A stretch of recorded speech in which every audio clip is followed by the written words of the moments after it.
And it's not hot everywhere, quite comfortable conditions across Scotland and Northern Ireland, but it is going to be quite a warm night across the south. Temperatures in some towns and cities may stay over 20 degrees Celsius, and as I mentioned, that humidity going to make it especially difficult for sleeping. Any early thundery showers still over eastern England should be clearing away. In most places tomorrow, just hot and sunny. We're starting off with those temperatures in the high teens or low 20s. Not that hot further north, but still it is going to be a warmer day for Northern Ireland and southern parts of Scotland. A little more comfortable across the far north of Scotland, where there'll be cloud and some showery outbreaks of rain across Orkney and Shetland. They should be moving through, perhaps a bit more cloud at times across northern Scotland in general, but for most places, dry, hot, hazy sunshine. As I mentioned, that humidity as well as the temperatures building more widely tomorrow. Temperatures up over 30 degrees Celsius by the afternoon through much of Wales and northern England, along with parts of the south where we could see 36, maybe 37 Celsius across the southeast. Southern Scotland, Northern Ireland also seeing those temperatures rising, and many places staying dry, hot and sunny throughout this week, but those temperatures continuing to build. And it's Wednesday and Thursday we have that red warning in place. Do check the Met Office website for full details on that. Expect warm spells with the odd rude interruption. Boxed Boilers sponsors the weather on GB News. From the Imperial Island Resort in Paphos, and it's the final week to see how you could win big in time for summer. Someone has to win our stunning cash prize of £76,543.21. Just don't miss out as lines close on the 26th of June. For a chance to win, text cash to 63225. One entry costs £2.50 plus one standard network rate message. Or text bonus to 63225. 5 entries cost £5 plus one standard network rate message. Go to gbnews.com/win. Entries start at £2.50. Call 0903 686 3232. Calls cost £2.50 plus your network access charge. Or post your name and number to GB21 PO Box 8690 Derby DE1 9TT. UK only. Entrance must be 18 or over. Lines close at 4 p.m. on the 26th of June. This is a network giveaway. Entries will be pulled. Please check the closing time if listening or watching on demand. Exciting news. Every Friday, my Patrick Christie's Tonight Show is going to have a twist to it. We're welcoming some special guests. You. That's right, on Fridays I'm going to be doing my show in front of a live studio audience, because this show is about you and what you have to say. It's going to be the same big debates, same big topics, same big opinions, but every Friday night at 9 p.m. you are invited to come on down to Patrick Christie's Tonight to be a part of the action. Only on GB News, the People's Channel, Britain's news channel. Some people enjoy lazy Sunday mornings, but not me. What's the truth of the matter? So that's a very live question. Would you support him if he waters down these plans? Before the spin sets in, I'll be getting to the truth. This is personal. No soft questions, no easy answers. It's one thing if the state has rules in this country. It's another thing whether the police and others actually police them. Setting the agenda and holding those in power to account. You can't really blame her if the system is set up this way. You will not want to miss it, trust me. The Camilla Tominey Show, Sundays from 9:30, only on GB News. Welcome to Free Speech Nation with me, Josh Howard. This is the show where each week we see what's happening in the world of culture, current affairs and politics. First we'll say, welcome to the UK. Oh, thank you. And we're not afraid to use our free speech so that you can use yours. It's not controversial in the slightest to anyone who hasn't lost their mind. Free Speech Nation, Sunday nights at 7 p.m. Only on GB News, the People's Channel, Britain's news channel. As soon as it hits 11 and the headlines come in, the Late Edition brings you the breaking news from all the front pages. Because the news is going to happen. So get a head start today. Patrick Christie's Tonight, Late Edition. Alex Armstrong Tonight, Late Edition. From 11 o'clock every night. Only on GB News, the People's Channel, Britain's news channel.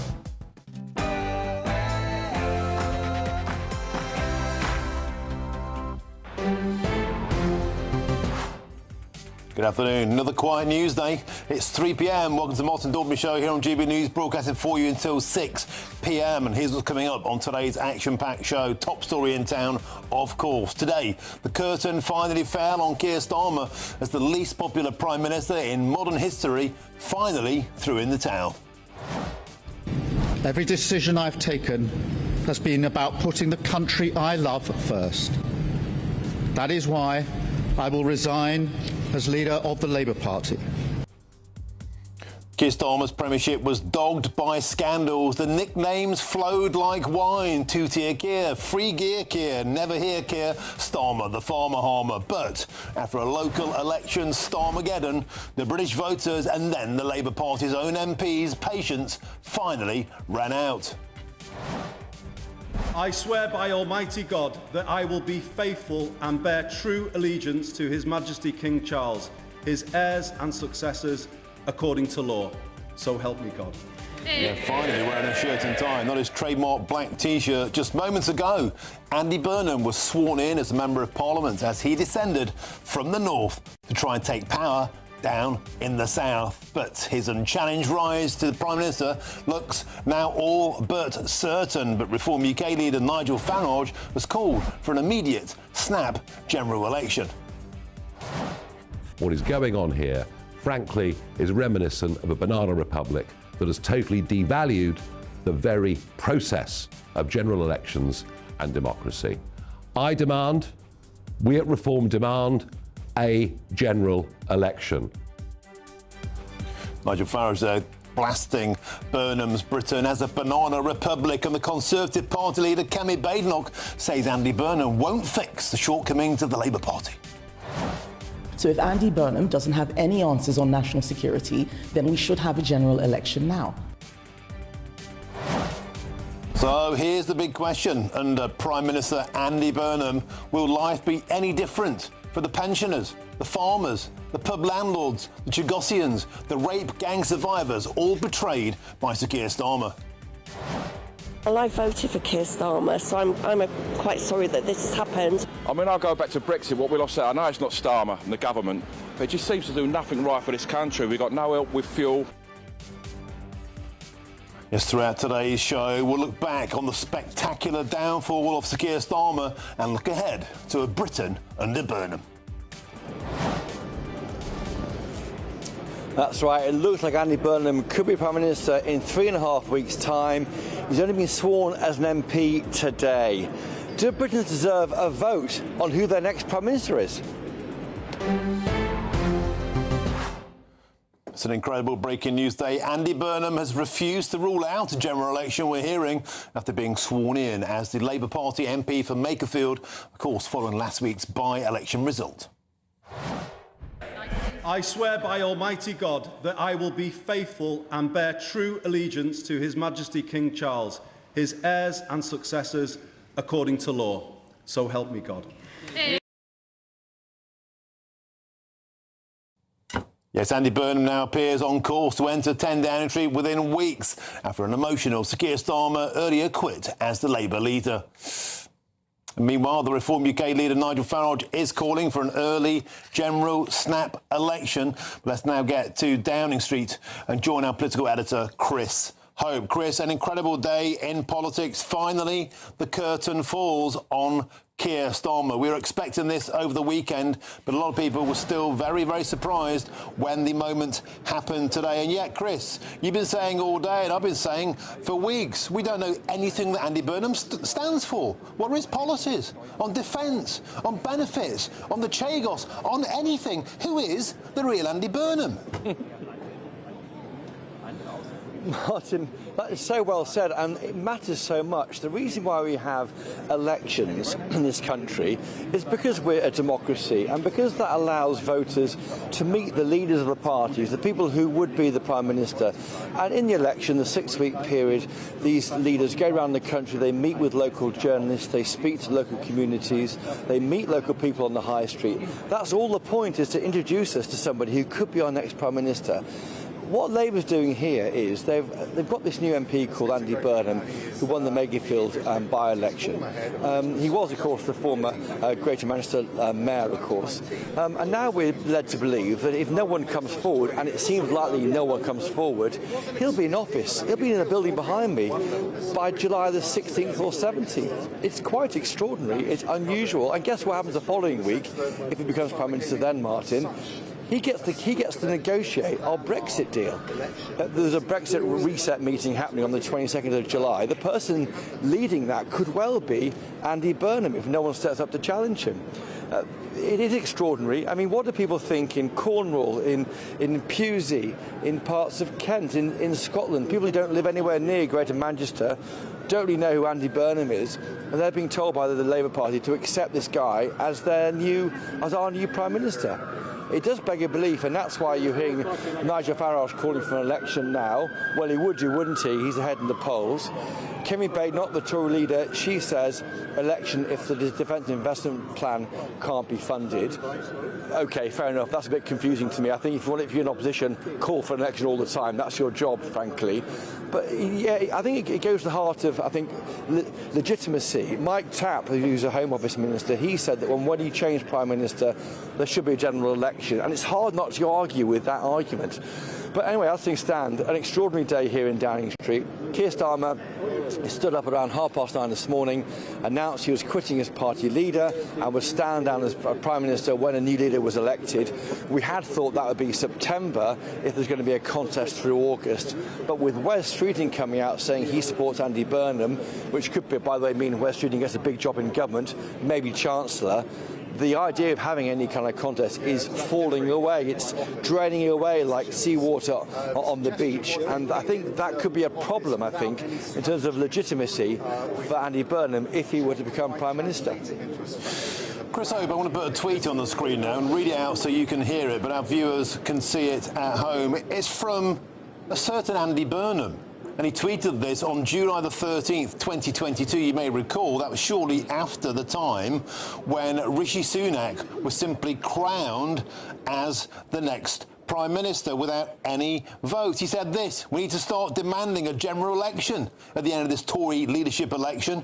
They were all elected on a manifesto promise to level up the North, and they're all abandoning it. And then look, on screen there, tweet after tweet after tweet. Hashtag general election now. Let's get this trending tonight, he was saying, because Chris Hope, Andy Burnham was banging on about the fact that we had a new Prime Minister in Rishi Sunak without the public having a say. Now, he's going to be the next Prime Minister without the public having a say. And do you think he'll call for a general election? I think it'll be a cold day in hell before that happens. And Chris Hope, I put it to you. Andy Burnham said this is a vote for change, a vote for hope. They're all the same. They've all got their snouts in the trough. They're career politicians, and they won't even let the public have a vote. And that really matters, Martin, because back in July 2024, when MPs were elected on a manifesto agreed democratically by Labour Party, there are people who didn't have to sign up to that. One of those people is Andy Burnham. He wasn't an MP. He wasn't a candidate fighting on that prospectus.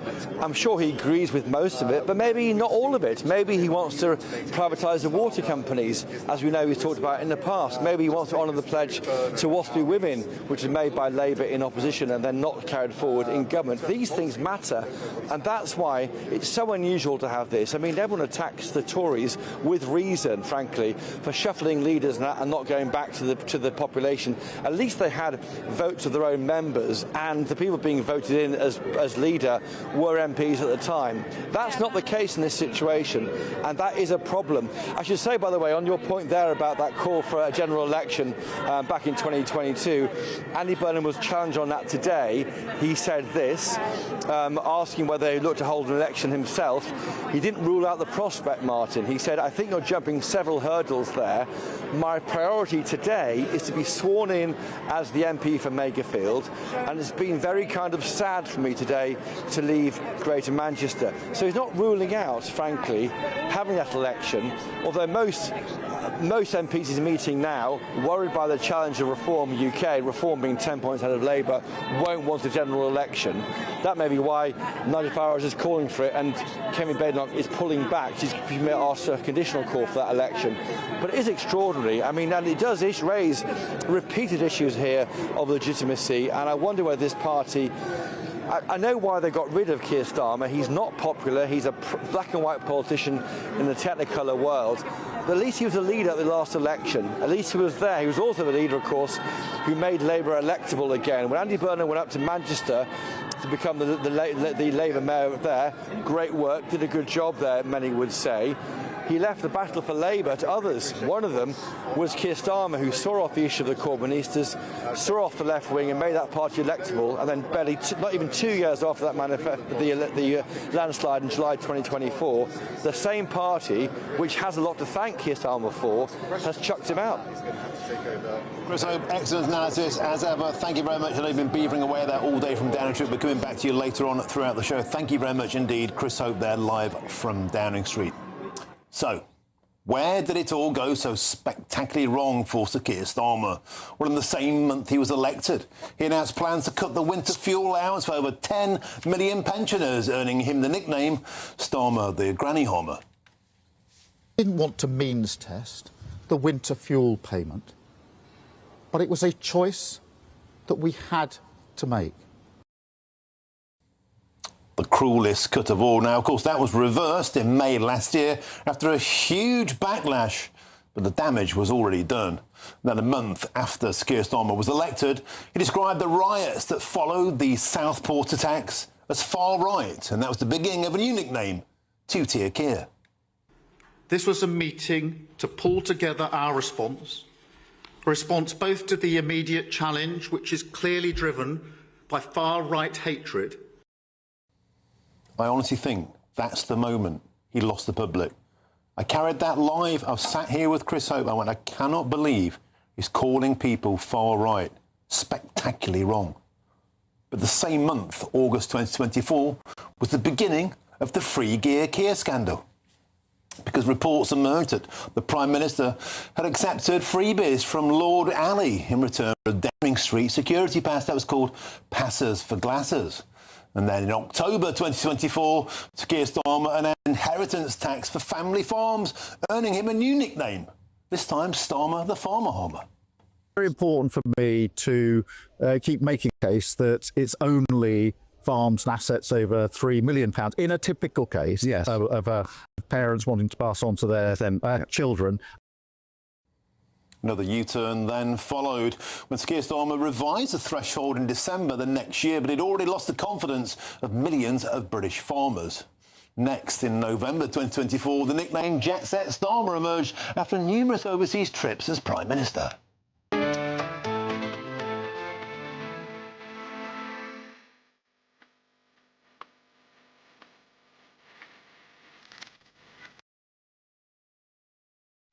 Sometimes you've got to smile through your tears. And then, after years of pledging support for the WASPy women, in December 2024, Keir Starmer officially abandoned the compensation campaign in its totality. I'm afraid to say the taxpayer simply can't afford the tens of billions of pounds in compensation when the evidence does show that 90% of those impacted did know about it. That's because of the state of our economy. Supportive in opposition, then abandoned them in power. The WASPy women were another casualty of the Starmer regime. And then in January 2025, his MPs voted against a national inquiry into rape gangs and claimed Kemi Badenoch was jumping on a right-wing bandwagon for raising that issue. I can't remember her, I can't recall her once raising this issue in the House, once calling for a national inquiry. It's only in recent days she's jumped on the bandwagon.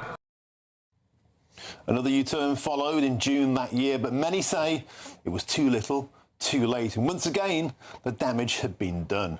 Now, in March 2025, his government announced cutting welfare and disability benefits. And everyone agrees that our welfare system is broken, failing people every day. A generation of young people written off for good, and the costs spiralling out of control. Trouble is, as soon as the vote came to stop the benefits payments, the backbenchers rebelled. No cuts were forthcoming.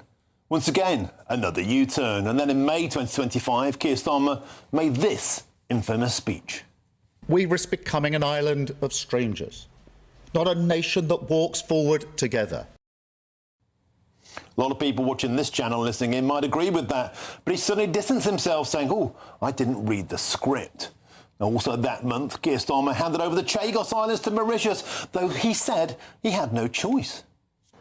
The courts have already made decisions which undermine our position. And if Mauritius took us to court again, which they certainly would have, the UK's long-standing legal view is that we would not have a realistic prospect of success. Next came the Mandy scandal. Peter Mandelson, the Prince of Darkness, once again came back to haunt Downing Street. And next, in February 2026, the PM's chief aide, Morgan McSweeney, quit. Now, that same month, Keir Starmer faced backlash for cancelling local elections. And then the next month, the Mandelson scandal dominated Westminster as it emerged that he was made US ambassador despite failing security vetting. I should not have appointed Peter Mandelson. I take responsibility for that decision, and I apologise again. Next, in May this year, were the local election results. Yes, the local elections he reinstated after initially cancelling them. Now, they were widely regarded, widely considered the worst electoral disasters of all time for the Labour Party. In fact, it was called a Starmageddon. And finally, after the horrific attack in Golders Green a few months ago, the local Jewish community made their feelings on the Prime Minister very, very clear.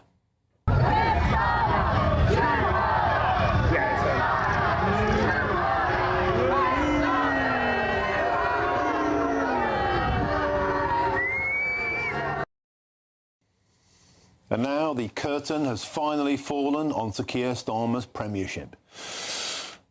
Let's get to you, Nigel Nelson. You were sitting through that, gritting your teeth, really grim face, but because the legacy is there. The legacy was clear. Almost from the first day, Sir Keir Starmer made tin-eared decisions on pensioners, on farmers, on benefits. And now it's all over. Certainly is. And if you remember that when it came down to taking winter fuel allowances off pensioners, I was always against that right from the start. I think that was a mistake. It showed that Keir Starmer was not great at politics. What you don't do, the golden rule of politics is don't mess with the pensioners. And he could do what in fact he eventually did, which was to claw some money back by taxing wealthier pensioners on their winter fuel allowance. And that's what happened. When it comes to the clothes, the freebie clothes, again, I thought it was completely bonkers. It was within the rules, but the idea you would take free clothes during the election campaign, I didn't know what had come over him. If I'd been advising him, I'd say, whatever you do, leave those things alone, because it's bound to cause a fuss. Now, when we get a bit further down, you talk about the farmers. I think that the inheritance tax for farmers was the right decision. The question, obviously, was at what rate you set it at.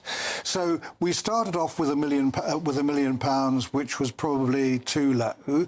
There was a U-turn on this to £2.5 million, and now a family we'd be looking at 5 million. But the idea of actually hitting landowners who don't do any farming, but say they do to avoid tax, it was right to close that loophole. So it'd be much better if he got things right first time round, rather than having to keep correcting it. But having said that, he did then correct them along the way. So I think by doing a total U-turn. Well, that's not him making up for it. Don't do it in the first place. Absolutely. Nigel, yes. Get it right first time round. My point is this, right? I was saying from the very beginning, policy after policy after policy. I said, why is nobody in that room saying, excuse me, Prime Minister, we shouldn't go for the pensioners, we shouldn't go for the farmers, we shouldn't go for these people, because people like pensioners, people like farmers. They vote, and they consistently were making tin-eared policy choices. And I wonder, actually, if the same people will still be advising Andy Burnham. And on that point, we've got a clip here. Andy Burnham, let's face it, getting a bit of a hero's welcome a moment ago in Westminster Hall. Let's take a look.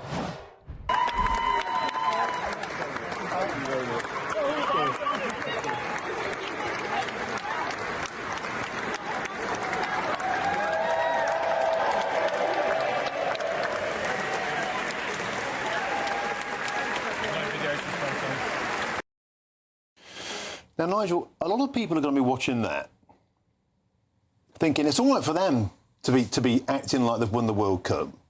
These Labour Party MPs who are staring down the barrel of electoral annihilation. Let's be brutal about this.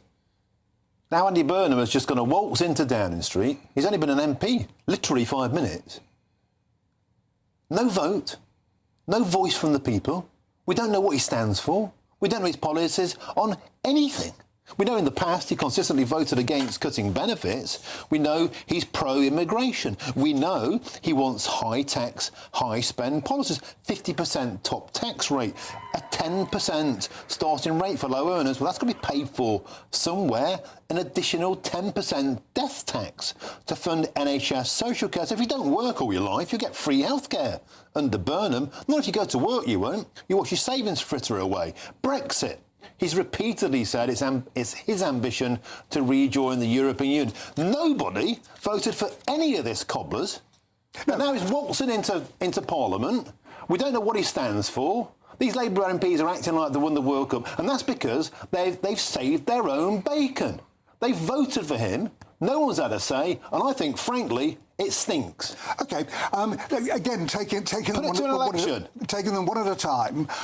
When we come to the EU, what he's actually said was he would like to see us join the EU in his lifetime. We're talking about 40 years. He may like that. He's going to be the Prime Minister in 5 minutes. You don't know he's going to be in 40 years. And he's in charge of renegotiating with Ursula von der Leyen. And he has said there will not be a referendum on going back into the EU. Yes, he will pick up... give us a referendum because they won't be that stupid again to trust the electorate because they might not get the result they want. Instead, they might. But even so, the idea of going back into the EU now is for the birds. There's absolutely no way we can suddenly reverse everything we've done over the last 10 years, abandon all those international contracts we've painfully negotiated. So we're not going back into the EU, but what Andy Burnham will do is pick up where Keir Starmer left off with the reset with Europe to try and give him more freedom away to Brussels. Also... Surrender in sovereignty. OK. That's the direction of travel. If you think that we're giving a lot away to Brussels, we're also gaining a great deal money, basically, because Brexit was expensive. It cost us all. So the idea is we're going to try and ease those border checks, which costs every family £250 extra on their food bills, trying to get those borders sorted out so it no longer does. We will be better off by having this reset. The fact of the matter is, we're guessing. We don't know what Andy Burnham stands for any more than you know what a bloke in the pub stands for. Because he hasn't ever had any analysis in the Makerfield by-election. Let's face it, most of the media had severe buyer's remorse that they backed Keir Starmer. It imploded. So now their man is Burnham. When is Burnham going to be grilled about his policies? And none of us will ever have a voice on this. You can probably tell. All people want is transparency, and they want to have a say. And instead, this lot decided that the game is over. Burnham's their man. I find it astonishing. I mean, look, let's get to the break. We've got 3 hours of this. Thank you very much, Nigel Nelson. Still to come, many pensioners never forgave Keir Starmer for cutting their winter fuel allowance. But would they prefer Andy Burnham? Well, we don't know what he stands for. That's next here on GB News.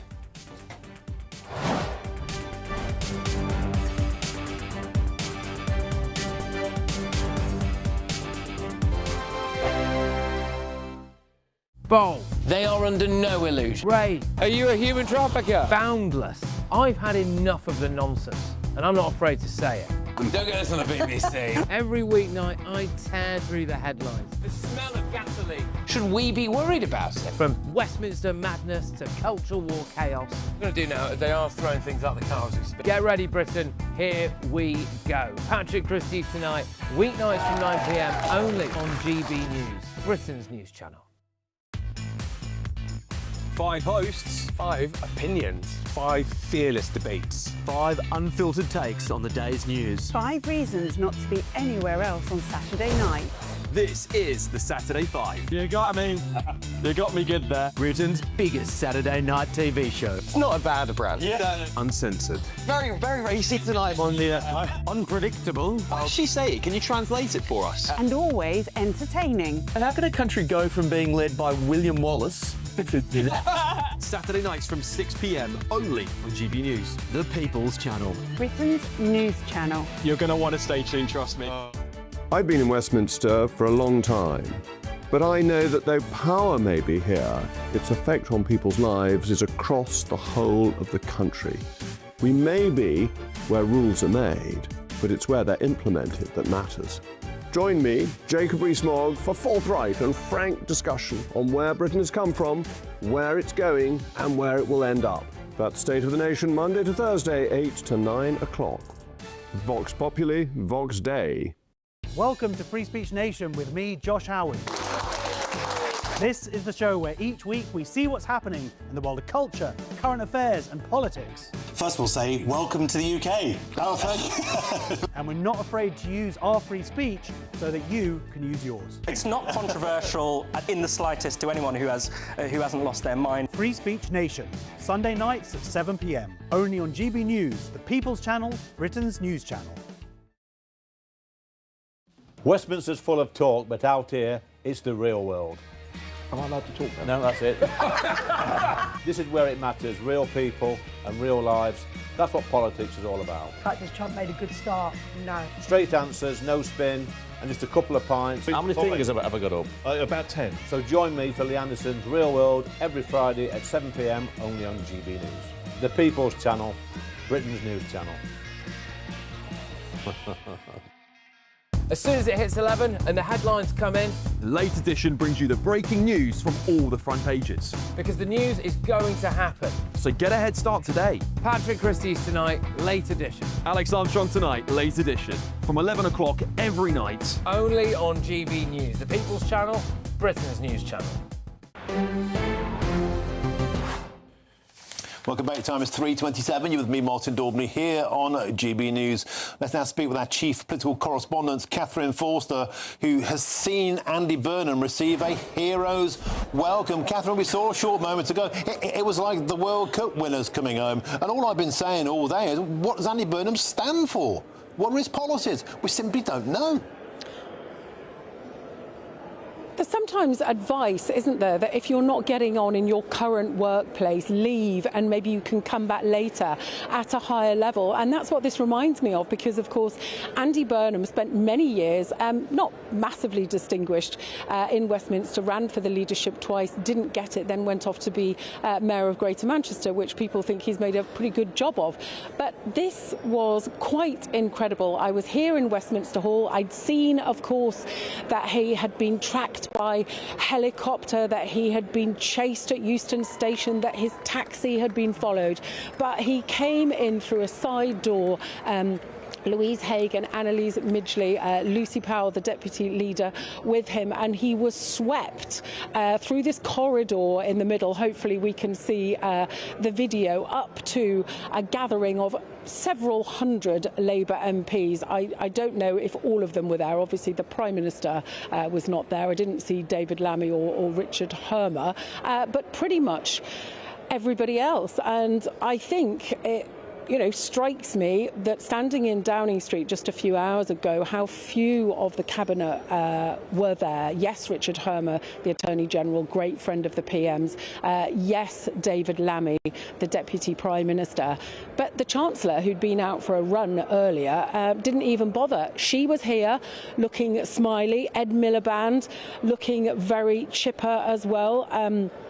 Wes Streeting, who has now said he will not challenge Andy Burnham. Angela Rayner, Al Khan's the guy who, well, might try to get a challenge together. I mean, if 81 MPs get behind him to have a debate and see how Andy Burnham stands up. But I don't think that's going to happen. John Healey as well. So it feels like, I'm not used, to be honest, to seeing so many Labour MPs looking happy. It was like a rock star had arrived. Many of them seem to think that he is the answer to their current woes, because after that incredible by-election result where he beat Reform by 20 points, they think that he can take on Reform. But as you say, Martin, we're not clear quite what he believes. He has had various changes of position, and the fact that it's likely now that he will be Prime Minister by July the 17th if there isn't a contest, I think will concern some, because his own team told me last week that they would like a sort of couple of months really and a transition by the autumn. It seems like that is not going to happen, but the mood here in Westminster Hall, absolutely something else. I just find it incredible. I just find it incredible that MPs who are, you know, funereal under Keir Starmer are suddenly acting like they've won the FA Cup simply on the basis of one by-election where nobody from the wider electorate gets a single say in what it looks like moving forward. It's incredible. The kind of coronation the Labour Party MPs, including Andy Burnham, were banging on about endlessly when Rishi Sunak got in, and now look at him, laughing their heads off. Thank you very much, Catherine Forster, joining us there from Westminster Hall. We'll come back to you throughout the rest of the show. Now let's look back on Sir Keir Starmer's premiership. And if you remember, in the very, very early days, winter fuel payments to pensioners were amongst the first casualties of war, and indeed the first major U-turn. In July 2024, we saw the Chancellor announcing winter fuel payments that will become means tested. That's on the 29th of July, a mere 25 days into power. And that's before Sir Keir Starmer made a U-turn in May last year. I recognise that people are still feeling the pressure of the cost of living crisis, including pensioners. And as the economy improves, we want to make sure people feel those improvements in their days as their lives go forward. And that is why we want to ensure that as we go forward, more pensioners are eligible for winter fuel payments. As you would expect, Mr. Speaker, we will only make decisions we can afford. That is why we will look at that as part of a fiscal event.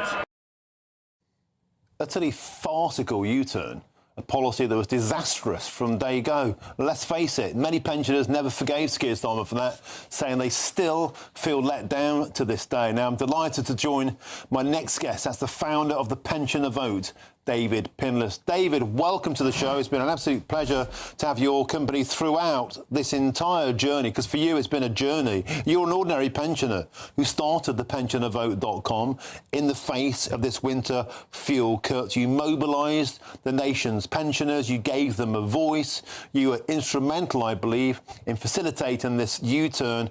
But looking back, it was the first major policy error, but by God, what a howler. Well, it's good to be back with you, Martin. You know, I'm not a hateful person and I try to see the good in everybody, but I struggle to find any good in Keir Starmer. I bet your viewers remember that prior to the general election, Keir Starmer gave a couple of interviews. In one, he related the story of an 84-year-old who had to stay in bed until midday to keep warm.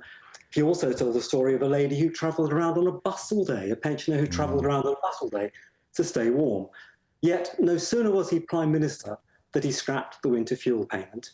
So he's done lots of things he didn't say he would do, and he has done things that he didn't tell us he would do, which are quite unpopular.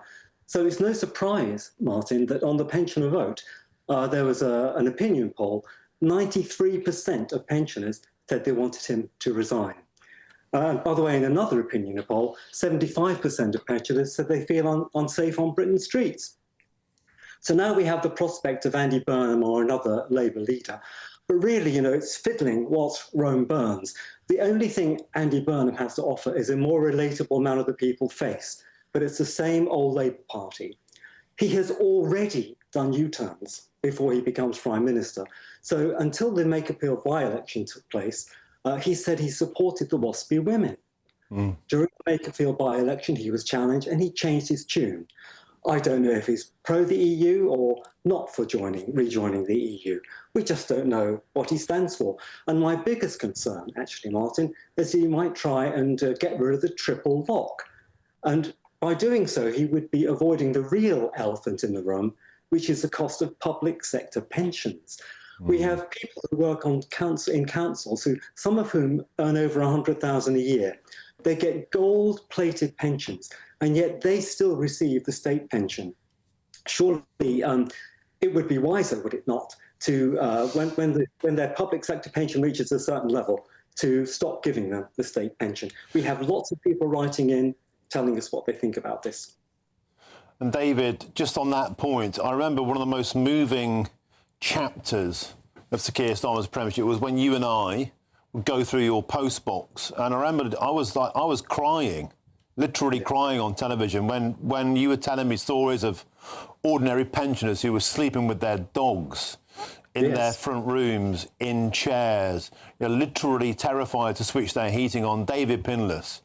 I think a lot of people today have been saying, "Oh, Sir Keir Starmer's a really good, decent guy." I'm not here to to character assassinate him. Today is a day of reflection for him. But David Pinless, the Labour Party's policies in that July of 2024, and then that winter as it came, that cold, cruel winter, they had profound effects on British pensioners we should not forget. Exactly. And, if I can read you a couple of things that people have written in, Martin. We've got a lady called Anne. She says, food inflation is making her buy cheaper and less healthy food, but thank goodness it's summer. She doesn't have to pay for heating. George says, it's so unfair that my taxes are paying for refugees who have never paid into the system whilst I struggle. And here's an interesting one. We have a guy called Ed, and he says, I live in Sussex in an expensive property I bought decades ago. If my house is revalued and council taxes increased anymore, I shall have no choice but to move. So pensioners are still very worried about what may happen because we don't know what Andy Burnham or whoever the Labour leader will be able to do. We haven't a clue. OK, well, David Pinless, founder of the Pensioner Vote, thank you as ever for joining us, and I suspect we may be in touch again soon. Keep up the good work. Absolute pleasure to have on the show, David Pinless. Nigel Nelson, let's get to you. Now, we all know the government inherited a financial mess. We all know they had to raise money. All I'm saying to you is that they seem to consistently choose the wrong targets. Well, they chose the wrong target in pensioners when it came to winter fuel allowance, absolutely. I think that was a stupid move and one that was inevitable they would have to U-turn on. When we talk about other things, though, when we talk about the triple lock, any government, whether it's Labour, Conservative, Reform, is going to, at some point in the future, have to decide whether to keep it. It's costing 10 billion more than was originally thought. It's been used 3 times over the last 10 years, which means that pensions keep going up higher than they would if it was just attached to earnings or prices. They could cut universal credit for foreigners. Well, that's 15 billion right there. Well, I mean, when you say cut universal credit for foreigners, do you mean people who pay taxes and contribute to our economy but might claim UC if they lose a job? Well, let's start with people who come here and never worked a minute in their life. Let's start with them. Well, and then mean test it elsewhere. There's plenty of way to save money. People don't get UC if they come here and don't work. I mean, that it takes them 5 years and is about to go up to 10 and in some cases 30. OK, Nigel, I've been told we have to move on. We've got plenty of time for more after the break, though, because still to come, Andy Burnham's path to number 10 seems to have been cleared after Wes Streeting has now backed him to become the next Prime Minister. No doubt looking for a nice, cosy job in his cabinet. This is GB News, Britain's #1 news channel.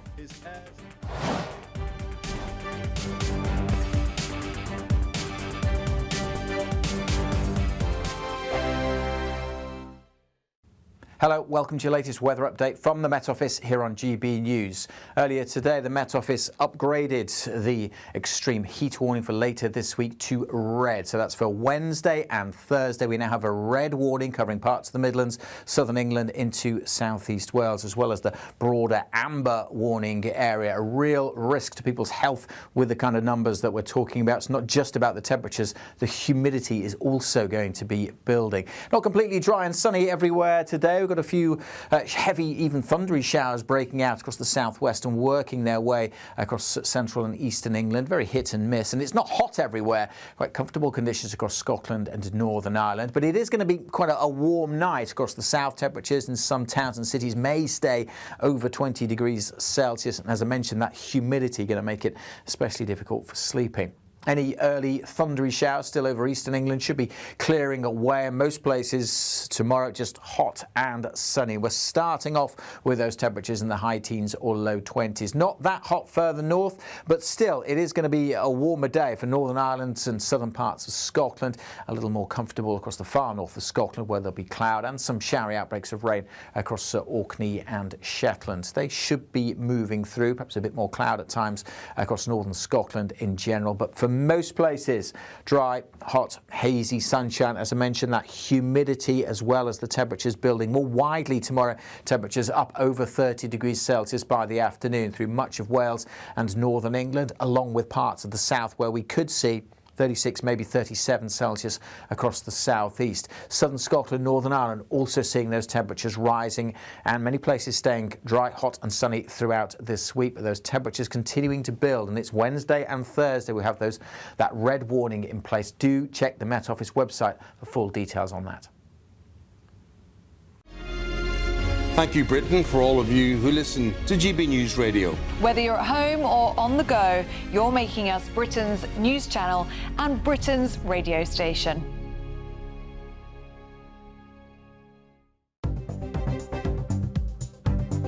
Good afternoon. This is the latest AI travel news from GBnews.com. The M8 eastbound is restricted at junction 22 due to a broken down vehicle.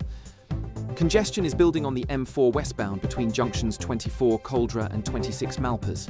Staffordshire's M6 southbound between junctions 13 and 12 is delayed 30 minutes with one lane closed following a collision.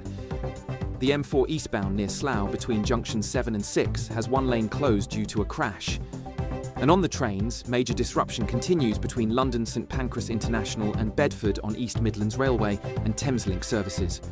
For more travel news, go to gbnews.com.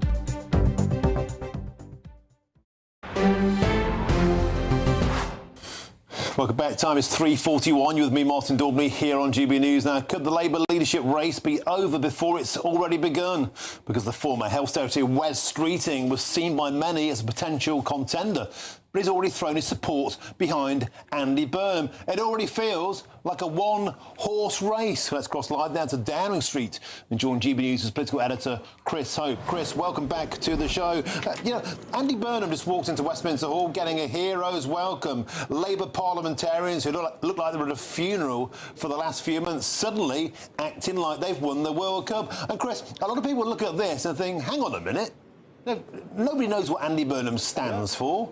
Nobody will get a say. It feels, to be honest, like more of the same old cronyism politics. Well, Martin, the MPs are happy not just because it's your birthday, but also more importantly, they're happy because of they see an individual here who can beat Brexiteers in their backyard, who can beat Reform in their backyard, can win big in Makerfield, beat Restore, Reform, all the other right-wing parties put together. Andy Burnham can beat them, and that's why I think it matters. That's why they're cheering him. They think here's our chance to ensure that we can win a second term, because they don't believe, frankly, that Keir Starmer could have done that. I keep saying it. Keir Starmer, for them and for voters, really, is a black and white politician in a technicolor world, and that's where we are. But he did show emotion earlier today, Martin, when he left. When he stood down, the Prime Minister talked about his family, his wife Victoria. Let's have a look at what he said. When I leave the biggest job in the country, I shall spend more time on the most important job. being the best husband I can to my fantastic wife, Vic, who has been a rock by my side through good times and bad. Now, Martin, we've seen that before. Theresa May famously teared up when she stood down. Liz Truss was also emotional. David Cameron whistled the tune, I think, to the West Wing, I think, the Channel 4 programme. So not everyone reacts the same way to these setbacks. He'll always be known, really, once he was replaced, either in September or even earlier. There's no candidate in the leadership contest, and Andy Burnham wins as a former Prime Minister. So it's an emotional day all the time. I know politics is a huge, very brutal game, I think, for a lot of these people who are involved in it. But at the heart of it, there are these personal issues, families involved. Of course, behind him, it was Keir Starmer's family home for the best part of 2 years. He's got to move out. It's been forced on him by backbench Labour MPs who seem to have forgotten the journey that party has been on. When Keir Starmer became Prime Minister, the party had just got through the second election with Jeremy Corbyn. He made that party electable again. The Tories were spent force. He got them in, and now he's been kicked out of office just barely 2 years later by the same MPs. It's a tough old sport, Martin, as you know yourself. Yeah, I do indeed. And thank you very much for that birthday wish there, Chris. It's always the best birthday present possible to see you there on Downing Street. Chris Hope, always a pleasure, never a chore. See you later on in the show. Back to the studio, Nigel Nelson. I'm going to put to you again that the same Andy Burnham in July 2022 demanding general election now over the so-called coronation of Rishi Sunak, now he's waltzing in like he's a Prime Minister. It's exactly the same politics, exactly the same party, but now they're making out they're different. It stinks. Well, I'm not sure he should have put that tweet out back in 22 because... But he did. And so did Angela Rayner. It often bounces back against you. Look, let's look at where he stands at the moment. That at the moment, Reform are well in the lead by at least 10 points at the moment. They will drop back. I think that Andy Burnham will get a bounce in the polls. A Burnham bounce? Yeah, new leaders always do. So that's going to happen. However, he's got 165 overall majority in Parliament. That's what he's inherited from Keir Starmer. Would he want to throw that away on a general election or use that to try and make people's lives better over the next 3 years, which is the only way he'll win the next election? How is he going to find the money? This is the big question. You know, his policies hitherto this point have been a refusal to cut benefits universally, a refusal to make those in work get back to work, taxing the wealthy. This is Corbynism in a black T-shirt with some fancy specs. Well, let's be honest. Well, I mean, it's not Corbynism. I mean, he fought Corbyn for the leadership back in 2015, and there were certainly very different characters. He does face the same problems that Keir Starmer faced. He does have a problem about where does the money come from. What he said is he's going to keep Rachel Reeves's fiscal rules, which means that he can't get the money extra money from borrowing, and certainly can't use it for day-to-day expenditure. So where's the money coming from? Well, that is what he's going to have to deal with. You're absolutely right. Loads of new taxes. Well, he's also said that he's going to keep Rachel Reeves's tax rules, which means no increase in income tax, VAT or employee national insurance. There'll be a room full of people right now dreaming up new taxes. More on that after the break, including lots of Labour backbenchers turned on Keir Starmer. We're about to be joined by an MP whose criticism was so strong he lost the Labour whip. That's next.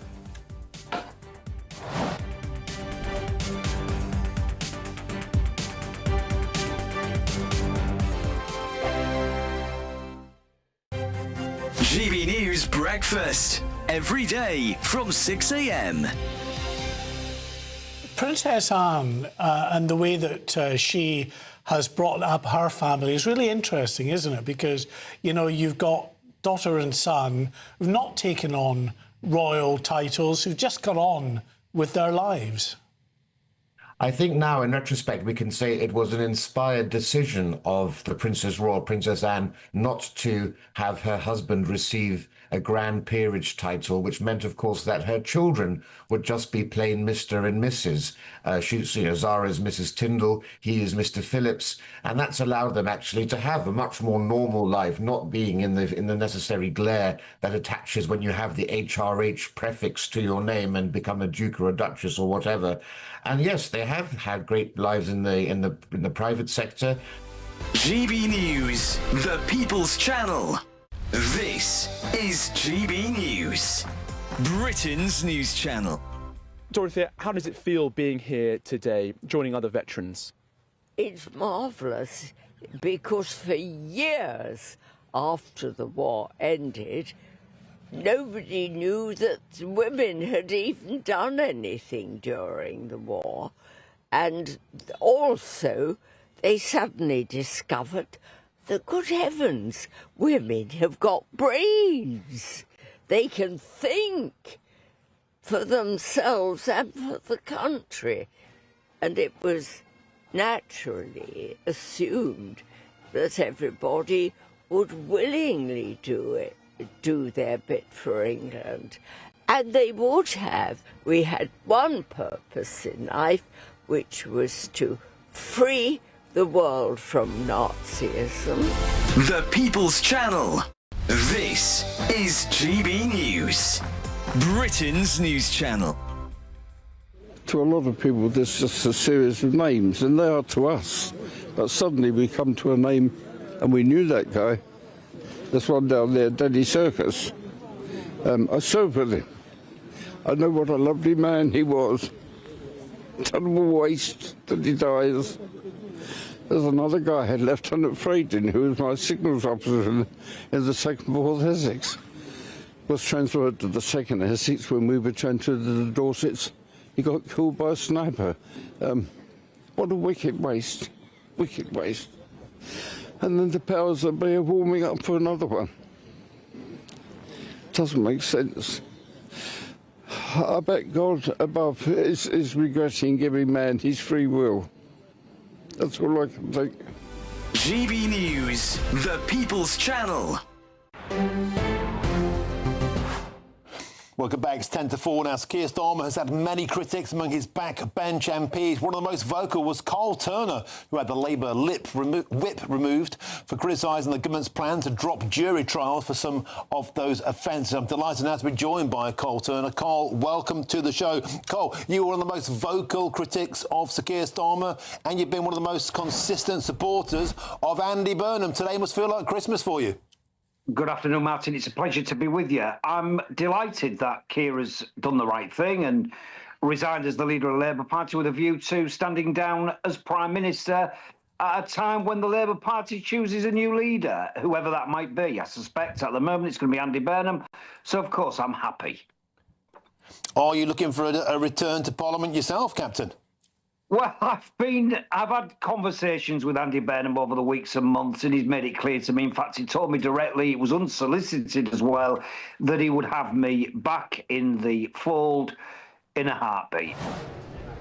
So that's it, Cole Turner. It's a good day for Andy Burnham, a good day for you. But, Cole, is it a good day for the British electorate? I have to put it to you that Andy Burnham himself, and many other Labour parliamentarians, Angela Rayner, David Lammy, were banging on in 2022 when Rishi Sunak was crowned. It was time for a general election. If it's good for the goose, is it good for the gander? Is it time for a general election now, Cole? Martin, you make a very good point, I've got to tell you. And I was one of them, to be honest. You could look at my tweeting at the time, and I would say we need a general election. It's not democratic and all the rest of the stuff. The truth is we live in a parliamentary democracy. It's not a presidential system. And he's got the right to govern because we won in 2024. But I'll say this to you. If Burnham doesn't sort it out, and if Burnham doesn't prove to the electorate that we're worthy, I think it's inevitable that we get to a position where the country wants us out. And if we don't go to the country and be kicked out, we'll be kicked out at the general election in 29, if that's when it happens. But you're dead right. I mean, it's hypocritical, isn't it, of MPs like me to be saying it about the Tories when in fact it's now Andy Burnham, hopefully for me, in Downing Street. I'm going to be keeping my powder dry and pretending I never said anything. It's just hypocritical. Well, Carl Turner, I admire your honesty, but here's another point. We don't know what Andy Burnham's policies are, do you? Well, that's a fair point as well, because he was standing as a candidate to be elected as an MP in Makerfield. We all knew, and he knew as well. And the electorate knew that he was going to be coming in there today with a view to being the Prime Minister. But it wasn't an election to talk about his planning for government. That comes now, I think, and I think it is fair that he has to set out what he's intending to do in the next 4 or 5 weeks in order for the electorate to have some confidence that he has a plan. We've got the manifesto to build on. And finally, Carl, if I could, are you going to miss Sir Keir Starmer? Look, on a personal level, I'm sorry for him, but I'm not that sympathetic because actually his management of the Labour Party and his leadership was just very poor. I've got my little dog sat on my knee, Martin. At times I'd have preferred Charlie to be running the country than Keir Starmer. That's how tragic it got for me. And I'm not making it up. It was desperate. Carl Turner, we have to leave it there. Always a pleasure having you on the show. Thank you very much. Stick with us here on GB News. Oh, very good. Expect warm spells with the odd rude interruption. Box Boilers sponsors the weather on GB News. Hello, welcome to your latest weather update from the Met Office here on GB News. Earlier today, the Met Office upgraded the extreme heat warning for later this week to red. So that's for Wednesday and Thursday. We now have a red warning covering parts of the Midlands, southern England into southeast Wales, as well as the broader amber warning area. A real risk to people's health with the kind of numbers that we're talking about. It's not just about the temperatures. The humidity is also going to be building. Not completely dry and sunny everywhere today. We've got a few heavy, even thundery showers breaking out across the southwest and working their way across central and eastern England. Very hit and miss. And it's not hot everywhere. Quite comfortable conditions across Scotland and Northern Ireland. But it is going to be quite a warm night across the south. Temperatures in some towns and cities may stay over 20 degrees Celsius. And as I mentioned, that humidity going to make it especially difficult for sleeping. Any early thundery showers still over eastern England should be clearing away. In most places tomorrow, just hot and sunny. We're starting off with those temperatures in the high teens or low 20s. Not that hot further north, but still it is going to be a warmer day for Northern Ireland and southern parts of Scotland. A little more comfortable across the far north of Scotland, where there'll be cloud and some showery outbreaks of rain across Orkney and Shetland. They should be moving through, perhaps a bit more cloud at times across northern Scotland in general. But for most places, dry, hot, hazy sunshine. As I mentioned, that humidity as well as the temperatures building more widely tomorrow. Temperatures up over 30 degrees Celsius by the afternoon through much of Wales and northern England, along with parts of the south where we could see 36, maybe 37 Celsius across the southeast. Southern Scotland, Northern Ireland also seeing those temperatures rising, and many places staying dry, hot and sunny throughout this week, but those temperatures continuing to build. And it's Wednesday and Thursday we have that red warning in place. Do check the Met Office website for full details on that. Expect warm spells with the odd rude interruption. Box Boilers sponsors the weather on GB News. Thank you, Britain, for the thousands of you who are becoming friends of GB News each and every week.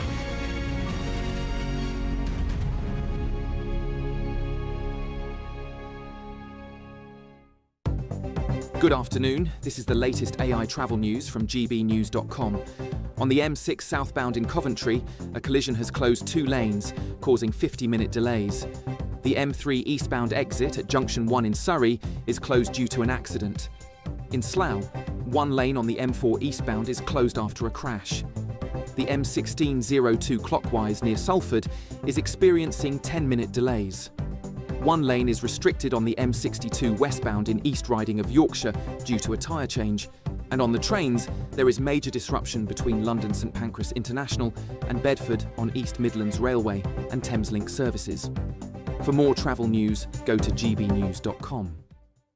Hello, home from the Imperial Island Resort in Paphos, and it's the final week to see how you could win big in time for summer. Someone has to win our stunning cash prize of £76,543.21. Just don't miss out as lines close on the 26th of June. For a chance to win, text cash to 63225. One entry costs £2.50 plus one standard network rate message. Or text bonus to 63225. 5 entries cost £5 plus one standard network rate message. Go to gbnews.com/win. Entries start at £2.50. Call 0903 686 3232. Calls cost £2.50 plus your network access charge. Or post your name and number to GB21 PO Box 8690 Derby DE1 9TT. UK only. Entrance must be 18 or over. Lines close at 4 p.m. on the 26th of June. This is a network giveaway. Entries will be pulled. Please check the closing time if listening or watching on demand. Some people enjoy lazy Sunday mornings, but not me. What's the truth of the matter? So that's a very live question. Would you support him if he waters down these plans? Before the spin sets in, I'll be getting to the truth. This is personal. No soft questions, no easy answers. It's one thing if the state has rules in this country. It's another thing whether the police and others actually police them. Setting the agenda and holding those in power to account. You can't really blame her if the system is set up this way. You will not want to miss it, trust me. The Camilla Tominey Show, Sundays from 9:30, only on GB News. Join me, Nana Akweer, for an informative, interactive news programme with a difference. It's fun. No, he didn't say that, though. I'm so surprised. I think there's an element of truth to that. Join me from 3 p.m. every weekend, only on GB News, Britain's news channel.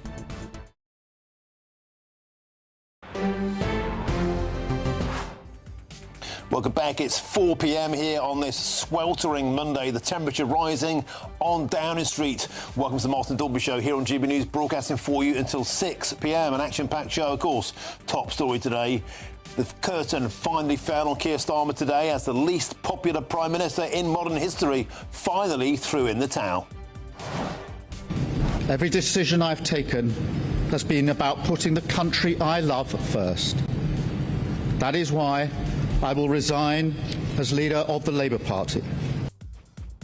Keir Starmer's premiership was dogged by scandals and the nicknames flowed like wine. Two-tier Keir, free gear Keir, never here Keir, and of course Starmer the farmer harmer. But after a local election, Starmageddon in May, the British voters and then the Labour Party's own MPs' patience finally ran out.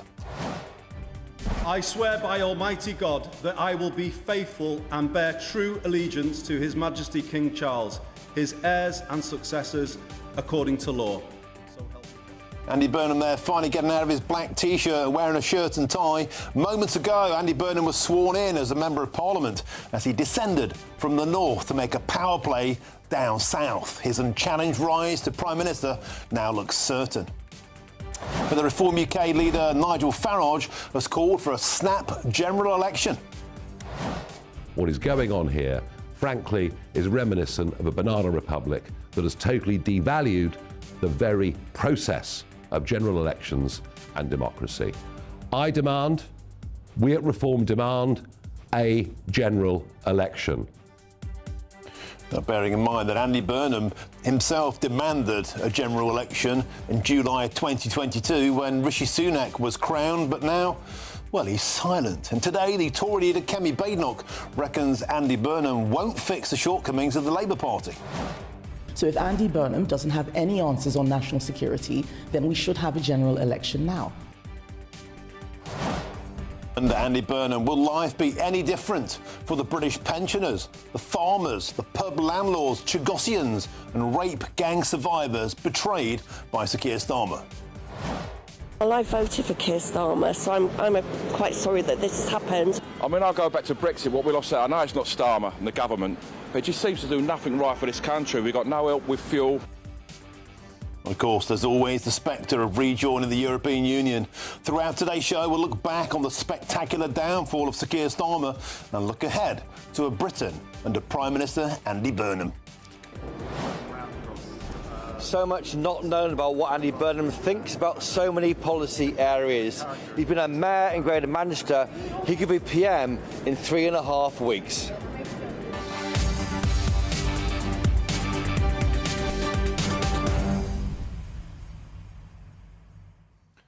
The astonishing downfall of Sir Keir Starmer has been quite a sight to behold. Less than 2 years ago, they promised us an end to the chaos.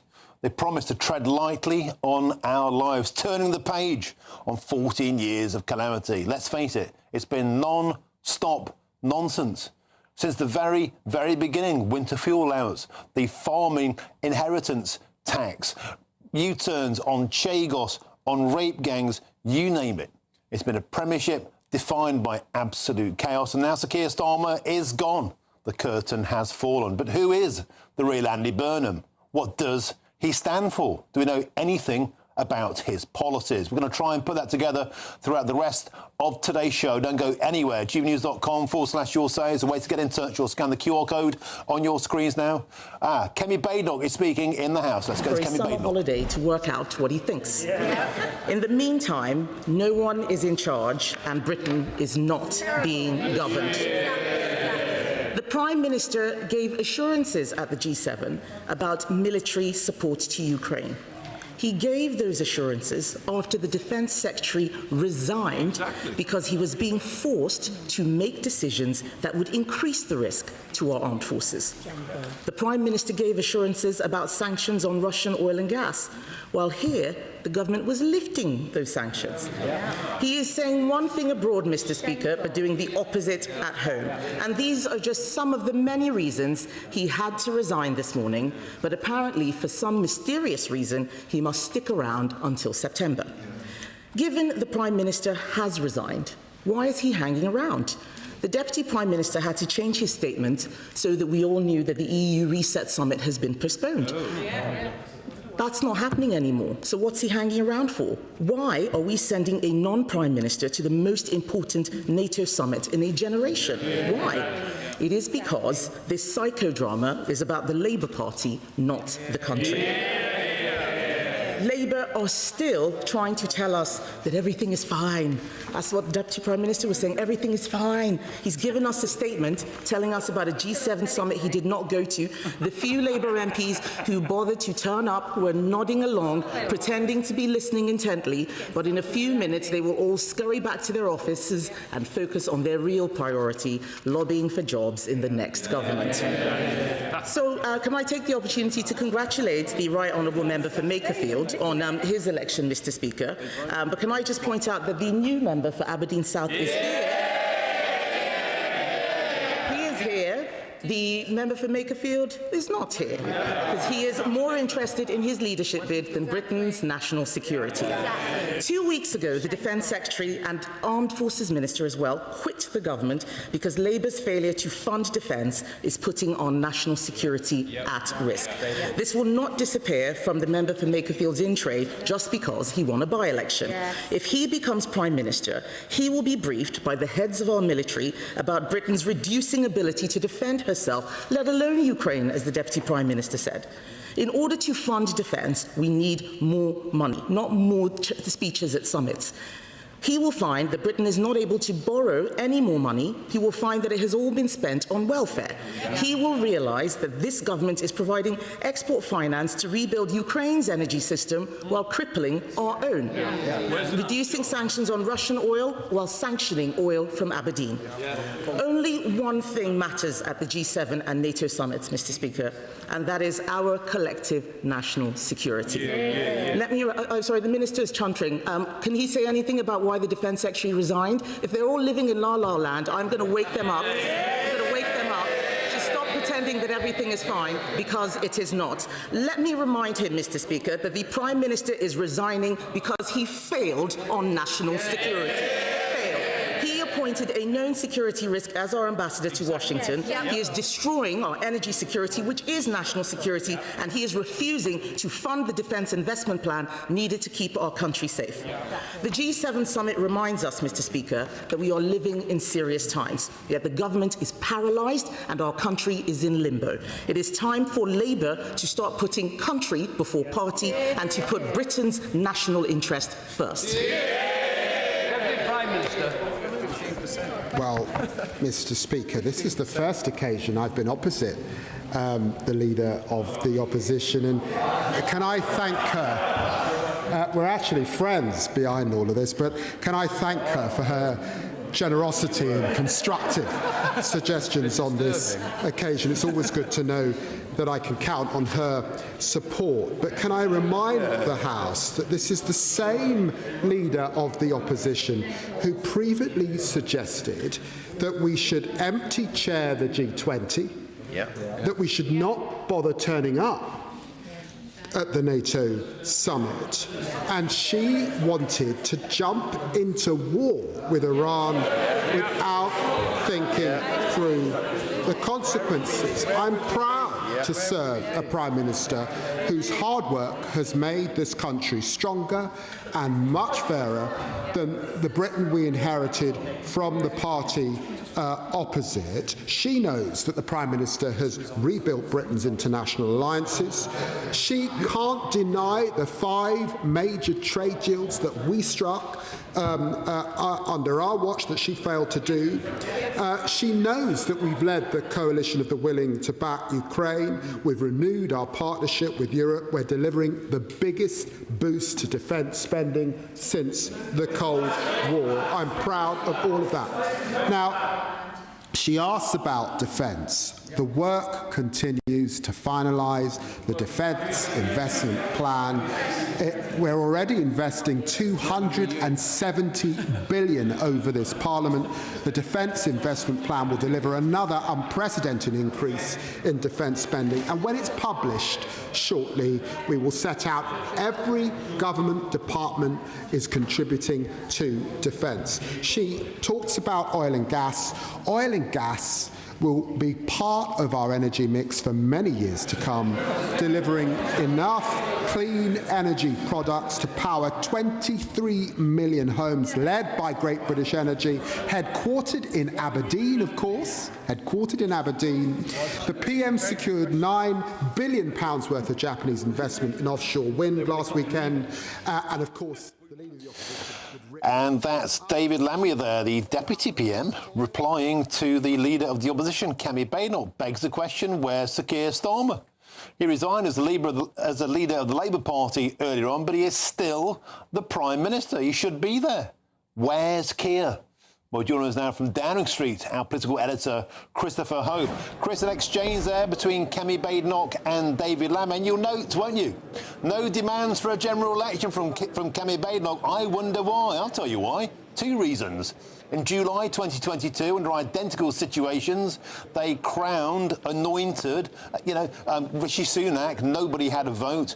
And secondly, perhaps she fears the Tories might do badly if there was a general election now. But back to my first question, where's Keir?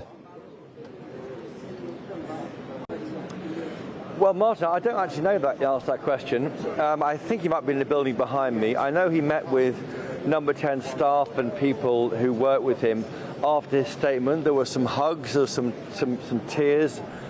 People are emotional in the building behind me because Sir Keir Starmer wanted to fight this leadership campaign.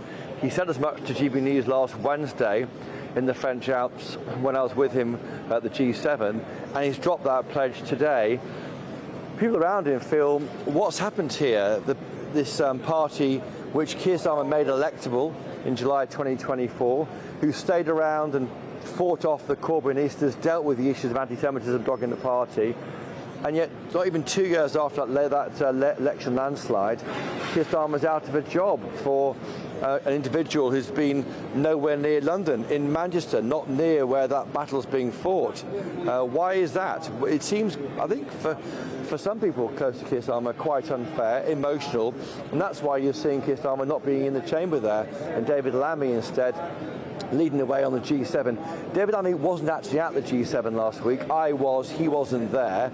It should be Keir Starmer giving that statement, but already you're seeing power drain away from Keir Starmer. He wasn't there doing that speech. It was David Lammy, who is, by the way, the Justice Secretary, not even the Foreign Secretary. Again, why David Lammy? Why not Yvette Cooper? A lot of questions there. The choreography is mind-blowing, frankly, at the moment in this government. Why wasn't Yvette Cooper doing that statement? Why was it David Lammy, of course, Deputy PM, but he is also the Justice Secretary, and it makes no real sense to a lot of people looking on. You heard there from Kemi Badenoch. She's saying, why hang around? Why not give a job now to Andy Burnham? She's more nuanced on the issue of a general election. You've heard that from Nigel Farage already, saying, election now, let's do it. We're hearing from Kemi Badenoch, election if you can't sort out defence spending, which is a bit nuanced, I think, and will be lost in the noise of Westminster today. But all the story here is about the return of Andy Burnham, sworn as an MP in the past 2 hours, could well be Prime Minister by July the 16th if there's no person to challenge them. I'm looking here at some tweets from Al Carnes. He's the Armed Forces Minister, tipped by some to stand. He seems to be saying it's time for a debate about the future, indicating to me that maybe he's trying to put a line out into the pond of Westminster to see who might bite. He says the question now is how we govern differently so Britain becomes stronger on every front at once.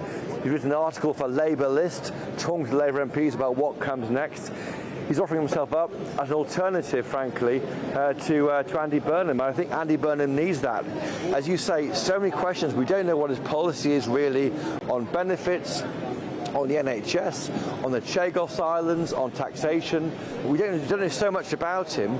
He was very successful in the northwest of England, as rather successful by his own account in Greater Manchester as Manchester Mayor. But what is he doing for the people of Cornwall, of Kent, of all the areas where we watched on GB News? He's not known to these people, and maybe a leadership challenge will mean we get to hear more about what he'd do if he becomes Prime Minister. Besides, nobody's got a clue what Andy Burnham even stands for. There was no cross-analysis of his policies during the Makerfield by-election. We don't know what his policy is on anything.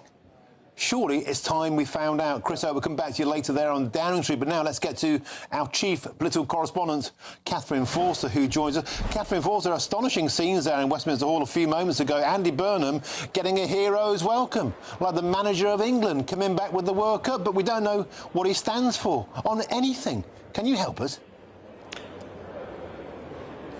I think I can. Yes, he was absolutely treated like a rock star. It's like nothing I have ever seen in this place. But I'm joined now by Caroline Wheeler. She is the political editor of the I paper, and she knows Andy Burnham pretty well because you've known him about 15 years. You've worked pretty closely with him on infected blood and other issues. Our presenter is saying, can you tell us who is this guy and what he's like? Because a lot of people won't really know much about him at all. Andy's just very human. I think the thing that I would say about him most is he really wears his heart on his sleeve. So, you know, if he thinks something is wrong or unjust, he won't just kind of ignore it. He'll roll up his sleeves and get stuck into it. And that's been very much my experience with the contaminated blood campaign, which is how I kind of got to know him best. It wasn't a very popular issue at the time. It wasn't something that people were jumping up and down, and it certainly wasn't commanding the front pages of any newspaper. But when Andy Burnham, who of course had been a former Health Secretary, realised that actually, well, certainly he felt that he'd been misled by his civil servants, he felt compelled to get involved in the campaign, so joined myself and Diana Johnson, the Labour MP for Hull North, who has been credited with really driving this agenda in Parliament. He began to help us, and I remember vividly having discussions with him just before he left Parliament about the issue, and he had sort of promised to come with me to the Metropolitan Police to hand in a dossier of information to them about what had been going on to some of those victims had we not got a public inquiry, which actually happened very quickly after he left Parliament and delivered that incredible speech, his last speech to Parliament, where he talked about the contaminated blood scandal and said that it had been a cover-up on an industrial scale and described some of the activity as criminal. So I know sort of Andy the campaigner, and, you know, contaminated Blood isn't the only issue that he's campaigned on. He did a lot of work, of course, at the Hillsborough at 97, and he's also picked up the issue of the nuclear test veterans and more recently the WASPy women, which of course sort of got him into a bit of trouble earlier in the by-election. It did, and he does seem to have changed position on a number of things. Of course, the Prime Minister did about 16 U-turns. People really dislike that, don't they? Do you think he's actually ready to be Prime Minister? Because it looks like he's going to be PM in about 3 weeks. And also, can you shed any light on who might be a Chancellor? Ed Miliband, I think you had a scoop the other day saying looks like is not going to be the Chancellor. Can you confirm that? Yes, so, I mean, there's been lots of speculation about the Chancellor. In many ways, it's considered to be the kind of first big decision that Andy Burnham will have to make if he becomes Prime Minister, is who is going to be in charge of his economic policy. That's, of course, been the area that has been most difficult, I think most people would agree, for Sir Keir Starmer after those various U-turns that you referenced, notably the winter fuel allowance and also, of course, the welfare situation as well. So he is going to have to make that decision. But there's clearly a lot of jockeying for position because it is the kind of second most powerful job in the government. It had looked at the beginning as if Ed Miliband was really the front runner in the race to be named the Chancellor. He's very close to Andy Burnham. He's definitely been giving him advice on the economy, and I think some of us thought that there had been a kind of quid pro quo, that he would be given that job because he has been so intrinsically linked to Burnham's sort of campaign. But it seems at the moment that the team has gone cold on that idea, and certainly we picked up suggestions earlier on in the week that he wasn't now the front runner, that there were some concerns, particularly around his views of net zero and North Sea drilling, where they thought that wasn't a kind of area that they wanted to particularly pursue, but also just that he might be somebody who rocks the markets. Now, of course, you have to take all of these things with a pinch of salt. There are always reasons why people brief you stories. There has been a bit of a kind of anti-Miliband or sort of stop Miliband campaign happening over the last couple of days, where we've seen union leaders coming out and saying that they don't want him to be Chancellor. I think some of that is to do with the North Sea issue. But certainly that's the impression we've been left with, is that he is no longer the number one choice, which throws it right open to who could be his Chancellor. And of course, the name that everybody is now talking about is Wes Streeting. Wes Streeting, thank you very much indeed, Caroline Wheeler. So you have it there. It looks like it will not be Ed Miliband, Wes Streeting, or will it be somebody else? We will wait to see. Back to you. Thank you very much, Catherine Forster. Back now to Westminster in the studio. I'm delighted to be joined by the trade unionist Chris Webb and also GBNews' senior political commentator Nigel Nelson. Chris, welcome to the studio and thank you for waiting patiently. Explain to our viewers and listeners, if you may, Chris, the type of unions that you look after. And I guess Andy Burnham is known as being to the left of Sir Keir Starmer. Might we be facing down the barrels of more strikes? Well, I've spent all my time, used to be a postal worker down in Plymouth, so came through the CWU, the Communication Workers Union, right through to a national level for almost 3 decades, now doing my own thing. I think on the answer of are the public potentially facing more strikes, I would hope not. I think what they may be facing is more support for trade unions, more support for collectivism, and I think that this country needs that. I think too much is happening in the favour of big businesses, too much is happening in the favour of billionaires and the media moguls, and perhaps a little bit of equalisation and a little bit of balance might not be a bad thing. So I think today's news is one that your viewers should welcome. The unions were becoming increasingly exasperated with their support for Sir Keir Starmer. There was talk that some of them might stop bankrolling the Labour Party under Sir Keir Starmer's watch. Would you expect the unions to be reinvigorated now that Andy Burnham looks all but shooed in to be the Prime Minister? And again, my point is that they won't just give their money to Burnham, their support to Burnham, without something in return. Public sector wages are already sky high. We don't want to go back to the 1970s and have more strikes, do we?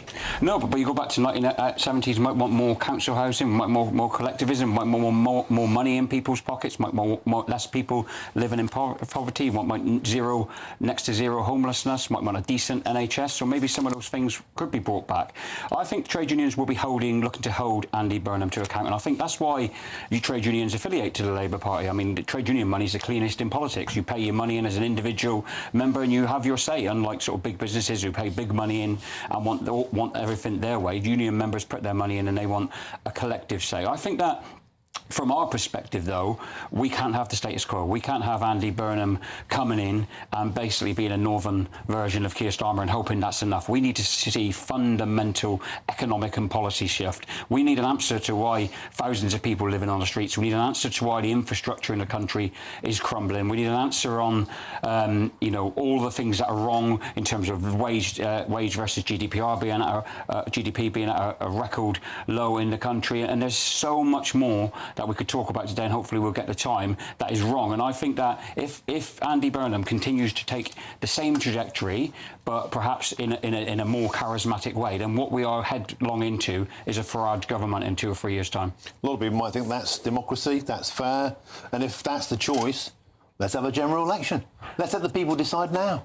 Well, I saw Nigel Farage calling for a general election earlier. It made me smile. He didn't call for one when Liz Truss was anointed in, did he? And he actually said Liz Truss's budget, which almost collapsed this country, was the best Tory budget since 1986. So I'm not sure we should be taking too much notice of what Nigel Farage has to say. But and it's a really sad day. Andy Burnham was demanding a general election in 2022. He was. So if it's good for the goose, it's good for the gander. Let's have one now. I'm not here to say that Andy Burnham shouldn't have a general election. I'm here to say that he should be putting in front of the people of this country, in front of trade unions, and in front of the electorate, if there's a Labour election coming up, a radically different policy platform that is going to materially impact and improve the lives of working class people. But Chris, if there's a radically different policy platform, then that's not what anybody voted for in July 2024. That redoubles the efforts for a general election. If Andy Burnham is going to come in and swing the country to the left in a way that no one voted for, Keir Starmer got into power by at least pretending to be centrist, a modern-day Tony Blair. That didn't come to pass. But if the government now swings to the left, nobody voted for that. I think they need to swing to decency and swing to creating a country where it's measured by how well off the least well off person is. And at the moment, the least well off in this person in this country is on their knees. And I think... Well, they're on benefits. Well, they're not on benefits. They're living on the street, Martin. There's thousands of people. There's ex-armed forces. We've got, you know, the people on this channel, the armed forces. And I totally agree with that. Fond with it. I totally agree we should be putting money into that, but we should put money into that perhaps by cutting the benefits bill and putting it where it's deserved, helping our neediest. There needs to be a review of everything in the country, but we can't have a debate in this country, in my view, about can we afford it when we've got people like Musk, people like Bezos, other people walking around this country refusing to pay the taxes. Country. Well, they are, because they are businesses in this country. They don't pay the appropriate level of tax. They take their money out of this country, put it in their own pockets, and then the likes of us are left here to subsidise it. And then we have a debate which is, how do we afford it? Why we afford that is to say to those people, if you want access to this country to make your money, then we're going to want a little bit of that profit back off you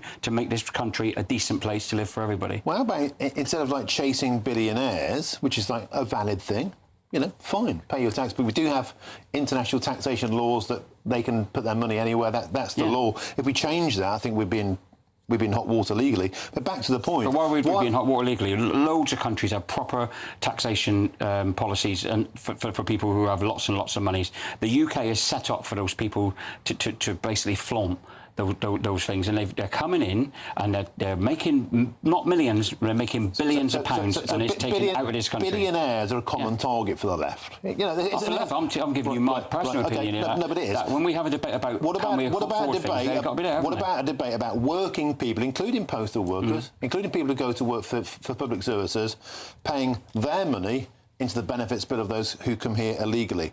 How about if we look at that?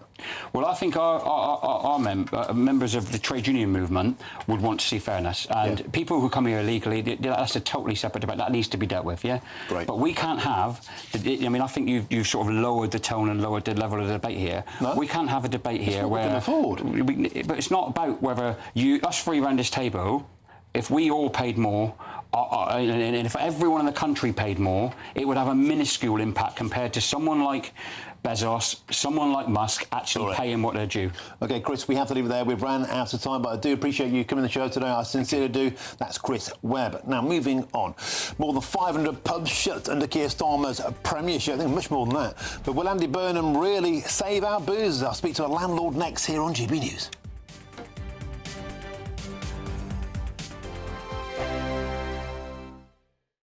Exciting news. Every Friday, my Patrick Christie's Tonight Show is going to have a twist to it. We're welcoming some special guests. You. That's right, on Fridays I'm going to be doing my show in front of a live studio audience because this show is about you and what you have to say. It's going to be the same big debates, same big topics, same big opinions, but every Friday night at 9 p.m. you are invited to come on down to Patrick Christie's Tonight to be a part of the action. Only on GB News, the People's Channel, Britain's news channel. At GB News, we love to hear from you, our loyal community. So drop us a line at gbnews.com/your say. There you can talk to each other and also to the presenters live on air. gbnews.com/your say, because GB News is your channel, Britain's news channel. At the stroke of midnight, the news doesn't stop, and neither do we. Day in, day out. Forget stuffy late night TV shows. We're giving you a front row ticket to the centre of the political universe. Because breaking news doesn't wait for the morning. And neither do we. Join us for one of the most controversial and volatile times of politics in human history. A very big story. Big story over here. You won't get this anywhere else. The Late Show live at midnight, every night. Only on GB News. Britain deserves a newsroom that puts the facts and your voice first. Well, and that's what you get on GB News. Lively debates, lively conversation. And we're not afraid to hold power to account.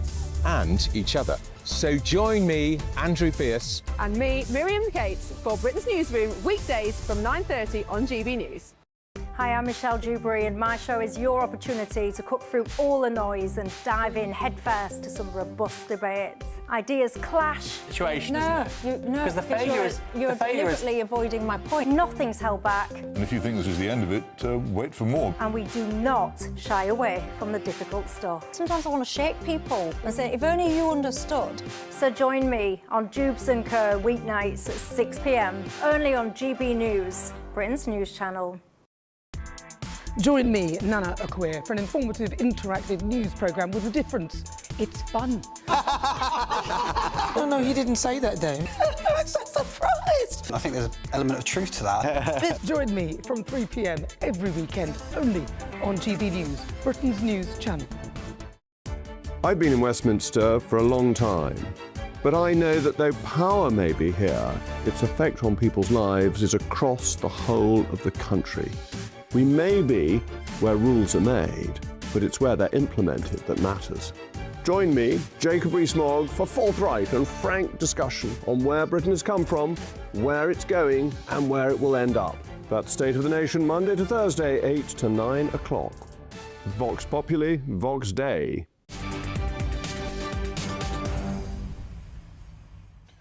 Welcome back. 4:30 is your time. You'll be Martin Daubney. Now, during Keir Starmer's premiership, his government was forced to make a U-turn to water down business rate hikes for pubs. Although we are putting £4.3 billion of temporary support in, and as those valuations have risen, the tax paid on business rates for some pubs is going up. And that's why I've said, working with the industry, that we are working on additional support for those businesses.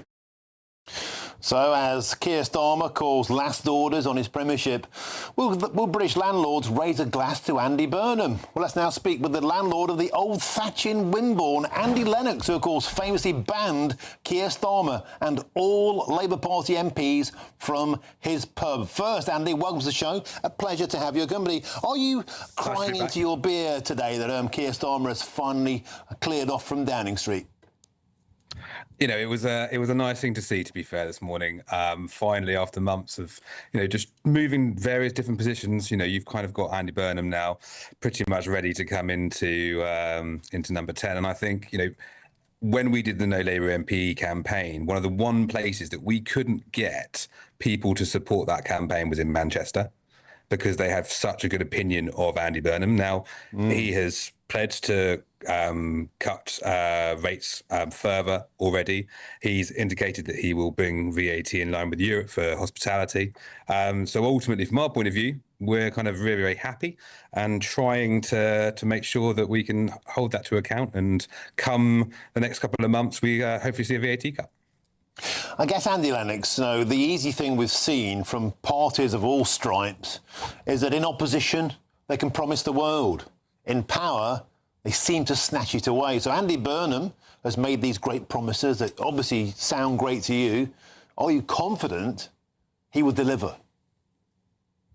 Yeah, you know I am. Actually, he seems like a different kind of politician. The North support him. There's a lot of hospitality up there that really give him a lot of credence. We wouldn't be basically supporting him if we didn't think that he would do, what he says he's going to do. So, hopefully we are just trying to make sure that we're all in the right position. But I'm really hopeful. It's been a very long 9 months, but let's see what happens. We can't basically be in a situation to have anything worse than what we've already had. So it can only get better, or that's the hope. So Andy Burnham walks into the old Thatch in Wimborne today, Andy Lennox. What happens next? Well, he's not barred. Actually, we've got a top trump of him that basically shows him as a hospitality supporter, as a cut the VAT in line with Europe supporter and a rate supporter. So, Andy Burnham, again, as I say, in Manchester, he can walk into any pub. And I think across the South and across England, the hope is that we can have a bit of politics that we actually seem to enjoy. For too long, we have had too much doomsaying. And I think, hopefully maybe a breath of fresh air. And if it's not, then, we push on and, we'll call for general elections and we'll start pushing that way. But, the hope is that we might be getting to a position where, we might have somebody that actually could put this country back together, which is what we need. Well, Andy Lennox, that is a glass half full mentality. Thanks for joining us today, and let's see what happens when Andy Burnham announces those all-important policies. Nigel Nelson, you're with me. There we go. Andy Lennox seems hopeful. We might have a fresh glass in front of us with Andy Burnham. Yeah, it looks like Andy will let Andy into the pub, which is a way forward. He's right about Manchester. You've got to bear in mind how popular Andy Burnham is in Manchester and how he transformed Manchester. If you I remember it before he took over, and it is a different kind of city. It's no longer just the capital of the north. It's kind of a city in its own right. But the trouble with that is that now Andy Burnham's on the big stage and reality will bite. It's okay to offer VAT cuts, hospitality when you're in opposition or when you're the mayor of Manchester. Andy Burnham hasn't got the power to cut VAT in Manchester. He will have the power to cut VAT to hospitality in the entire country if he's the Prime Minister. That's my point. Is that his policy? We don't know. We don't know. Can he afford it? We do know he can't at present unless taxes go up elsewhere. Well, that's true. So, first of all, pubs have also been hit by national insurance. Yeah. But that brings in £18 billion. That's the extra that they're getting from that. But it's hammered hospitality jobs. Well, it has hammered hospitality jobs, but you've got to work out where that money comes from if you don't get the £18 billion from NI. So that's a problem that Andy Burnham will face. He has talked about wealth taxes, bear in mind. Yeah, well, tax. We certainly can expect much more of that. Thank you very much indeed from you, Nigel Nelson. Still to come, Andy Burnham's path to number 10 seems to have been cleared now after West Streeting backed him to become the next Prime Minister. But now, finally, let's get to your latest news headlines, and here's Bethany Elsey.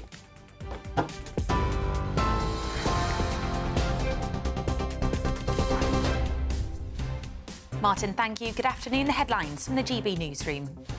Every decision I've taken has been about putting the country I love first. That is why I will resign as leader of the Labour Party. Sir Keir Starmer has quit as Prime Minister and leader of the Labour Party, with Andy Burnham confirming he'll stand to replace him. Former DUP leader Sir Geoffrey Donaldson has been found guilty of 18 historical sex offences against 2 women when they were children. That's between 1985 and 2008.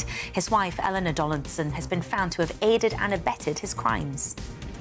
The first round of negotiations between the US and Iran has ended with what mediators are calling encouraging progress, with a final deal expected within 60 days. The Met Office has issued a rare red weather warning for extreme heat across central and southern England and Wales on Wednesday and Thursday, as temperatures are expected to reach up to 38 degrees. You're up to date for now. I have more for you at 5 o'clock. Tune in to GB News Radio wherever you are. Online, on DAB digital radio, on TuneIn, on Radio Player, on Nation Player and on your smart speaker. Just say, play GB News.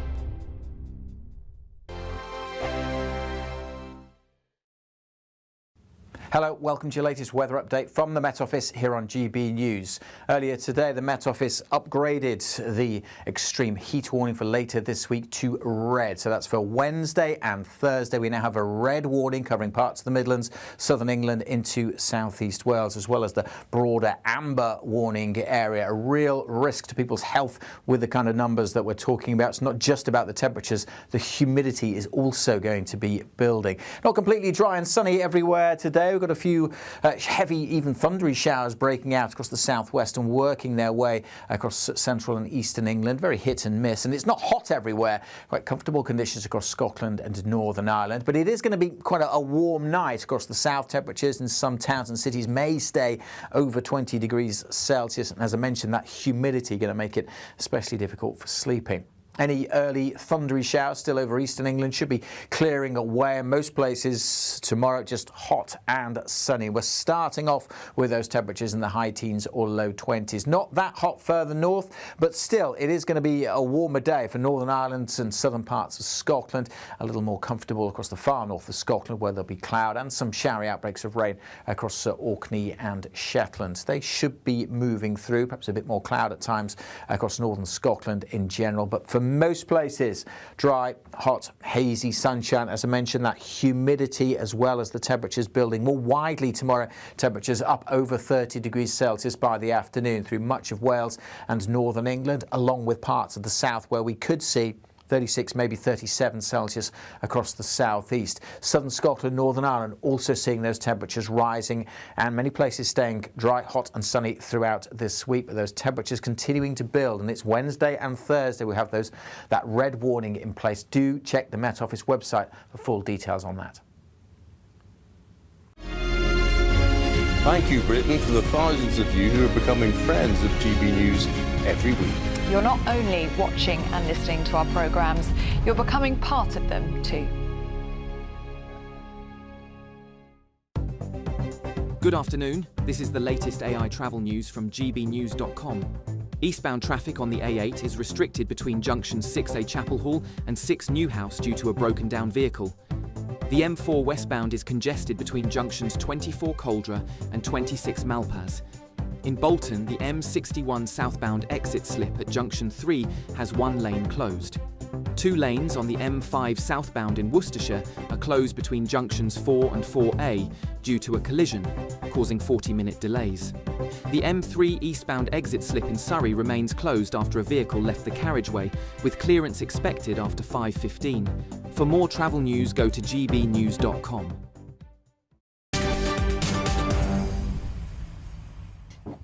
Welcome back. Your time is 4:40 with me, Martin Daubney, here on GB News. Now, could the Labour leadership race be over before it's already begun? Because the former Health Secretary, Wes Streeting, he was seen by many as a potential Labour leadership contender, but he's already thrown his supports behind Andy Burnham.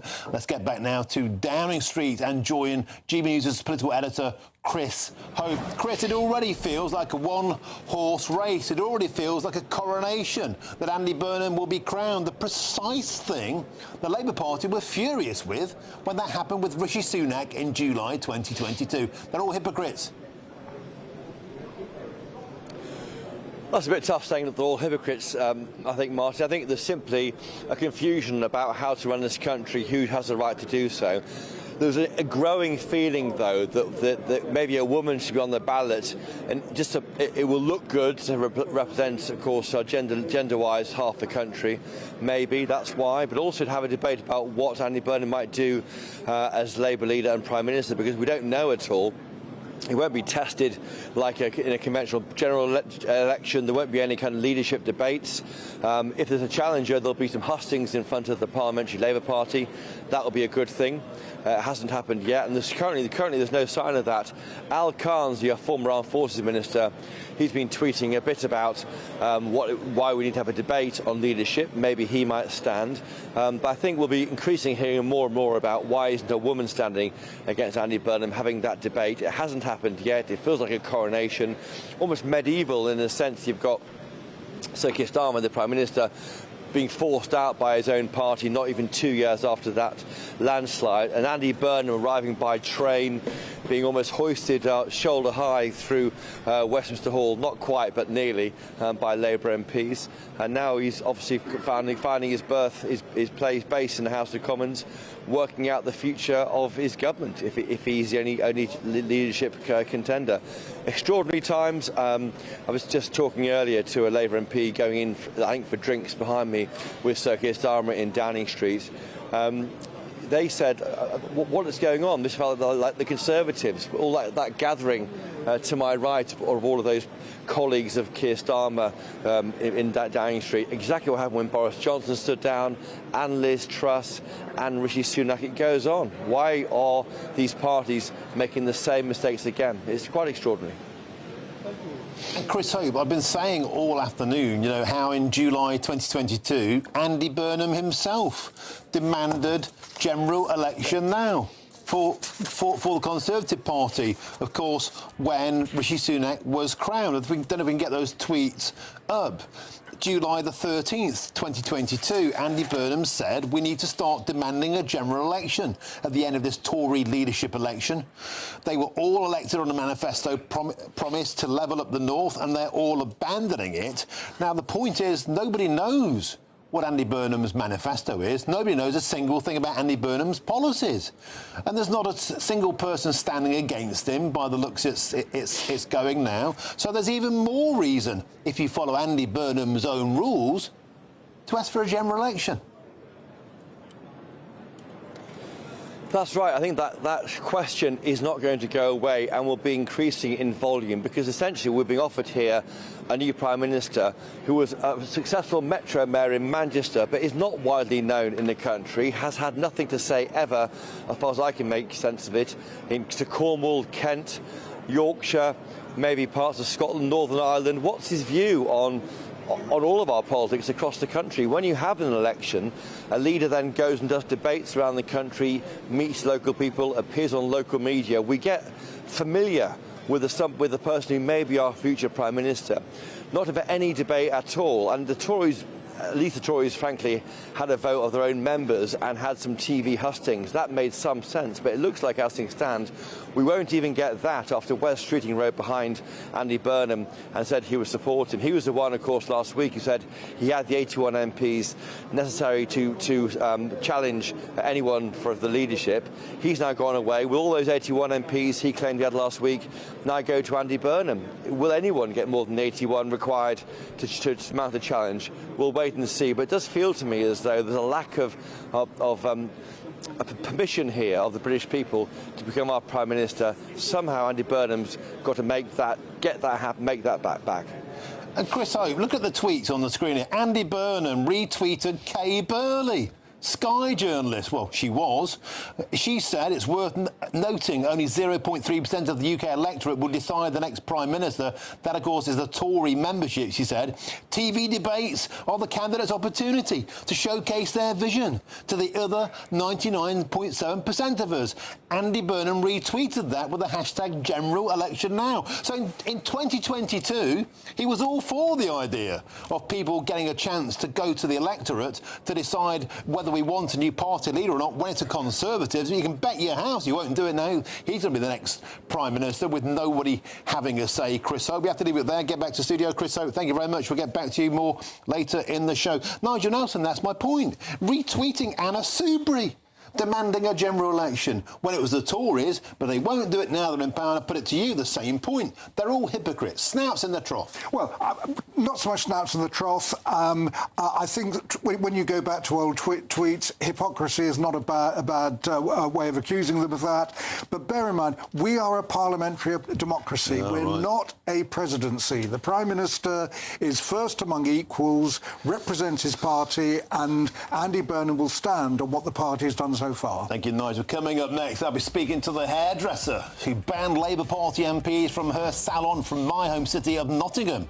But how does she feel about Andy Burnham? We should give him the chop. That's next here on GB News.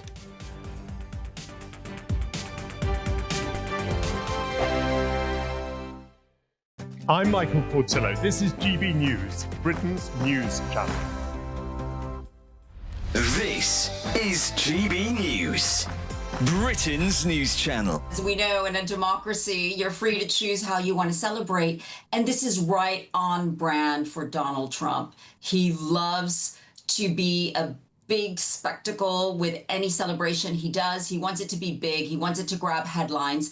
And clearly right now he wants to show strength. So it's a tactical decision as well. As we know, there's a very unpopular war going on with Iran, and he's hoping to announce a deal tonight, which would be the greatest birthday gift he could get, because we do need a deal. But it's only Donald Trump who would choose to do this. A lot of the people who follow UFC voted for him, and he's being tactical ahead of midterm elections, trying to show strength. GB News, the People's Channel. Nana Acquia, weekends from 3 p.m. 5 years ago from today, I got to meet my absolute hero, Nigel Farage, and rub shoulders with Dan Wootton and Andrew Neil, the latter being particularly grumpy. He was less than impressed as well when the sound failed during his first broadcast. The lighting was dreadful. I looked mouldy, and at one point I was practically invisible during a breakfast show because of a black backdrop behind me. I was little more than eyes and teeth. We faced obstacle after obstacle, including Stop Funding Hate, an activist group that set about trying to destroy us before we'd even broadcast a single second. Advertisers were frightened off, and hostility towards the channel was actively encouraged, which was deeply ironic.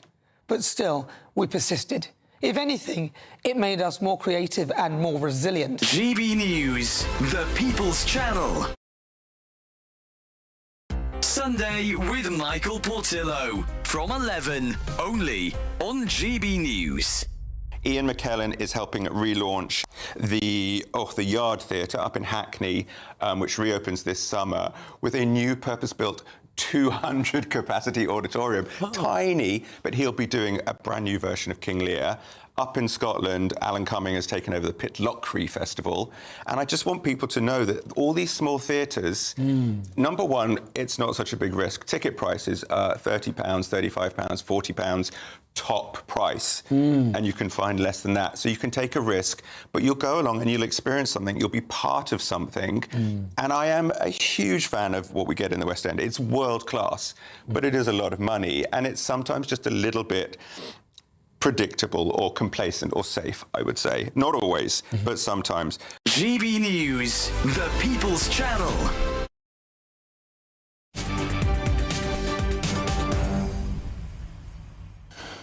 Welcome back. Your time is 10 to 5. Now, Britain's publicans in our boozers are raising a glass to Keir Starmer's departure today, and it seems they are not alone, because the nation's hairdressers have been highly critical of this government, with some even banning Labour Party MPs from their businesses altogether. But would they ban Andy Burnham? Well, let's find out now and speak to the chair of the British Hair Consortium, the magnificent Colette Osborne, who joins me now. Colette, you've been a magnificent guest throughout Keir Starmer's regime. You're from my home city of Nottingham. You've got a couple of salons there. I believe one in Gedlin, one in Beeston, if I'm right. You banned Labour Party MPs from your premises. Would you welcome in Andy Burnham? Well, hello and thank you for having me today, Martin. I believe it's happy birthday. I'm not quite sure. It is. Happy Thank you, birthday from us. But would I ban Andy Burnham? Look, Andy Burnham's got an opportunity now to actually right the wrongs that have been done over the last 2 years. And I'm hoping that he actually, now two-tier Keira's gone, hopefully he'll deal with two-tier trading in our sector. You know, he's got a lot of opportunity, he can make things happen. He's already committed to abolishing business rates for hairdressers. So, Andy, we're listening. He's already committed to the 10% VAT cut, which we've been calling for, to save jobs and save our high streets. And as the largest occupiers of high streets in the UK for the last decade, we've been ignored by the previous governments, successive governments, the last 2 years. I do believe, Martin, it's because we're a female-dominated sector. I don't think we're one of the boys, and I think we're ignored because of that. So, you know, my call to Andy Burnham is, if you actually are serious about, you know, being Prime Minister, which you clearly are, is it going to be as much as the same? Are you going to stick by your manifesto pledges that you pledged to level the playing field for employers? You pledged to do the right thing by business. And you recently even pledged that you actually wanted to protect the high street and small family businesses. Well, do you know what? It's time to put your money where your mouth is, Andy. Meet with us and let's find out what your solution is. Colin, I think you exactly throw the gauntlet down in a perfect way, because it's easy, is it not, as we've seen so many times in the past, to make promises in opposition and then in power fail to deliver. But so far, Andy Burnham's made all the right noises for you, but now you want to see him bring home the bacon. I want him to get. I want government, Martin, to take their foot off the neck of the small businesses on our high streets. Look, let's be honest. Look, we've been suffocated for the last 2 years. Hair, barbering and beauty, we lost a quarter of all employees left employment last year. And I really do feel for our colleagues in hospitality with, two pubs closing a day. Martin, this might shock you. We've got the equivalent of 20 salons closing a day, 20. This is not a small change. This is young women. This is people trying to kind of make a living. And I think you're right there, Martin. I think he's got an opportunity, but the proof's in the pudding. Look, I met the Chancellor pre-election 2024. She made all the same promises as Andy's making now. And what's happened? Nothing. Actually, they went back on their manifesto, didn't deliver anything, and in fact, actually created things that weren't even in there. So the electorate, I want to know if he's going to deliver what they've said and what does he stand for? Because if he doesn't stand for small business, then I will be banning him. Thank you very much. We've got to leave it there, and thank you for that lovely birthday message. See you again soon, Colette Osborne. Nigel Nelson, Colette there clearly wants to believe in Andy Burnham, but now he's got to deliver. Yeah, and what Colette said was that Andy Burnham's government has got to put their money where their mouth is. Bear in mind, the government hasn't got any money. What the government's got is our money.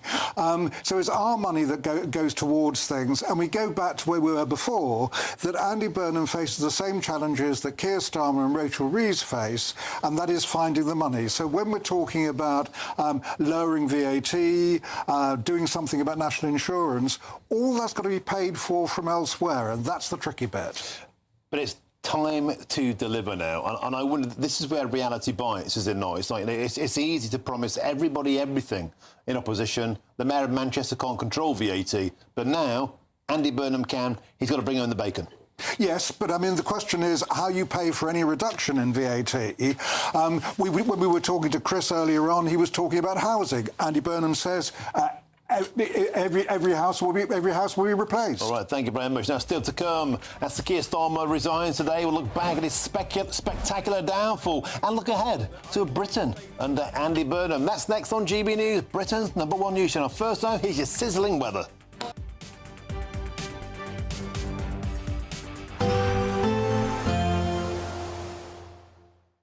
Expect warm spells with the odd rude interruption.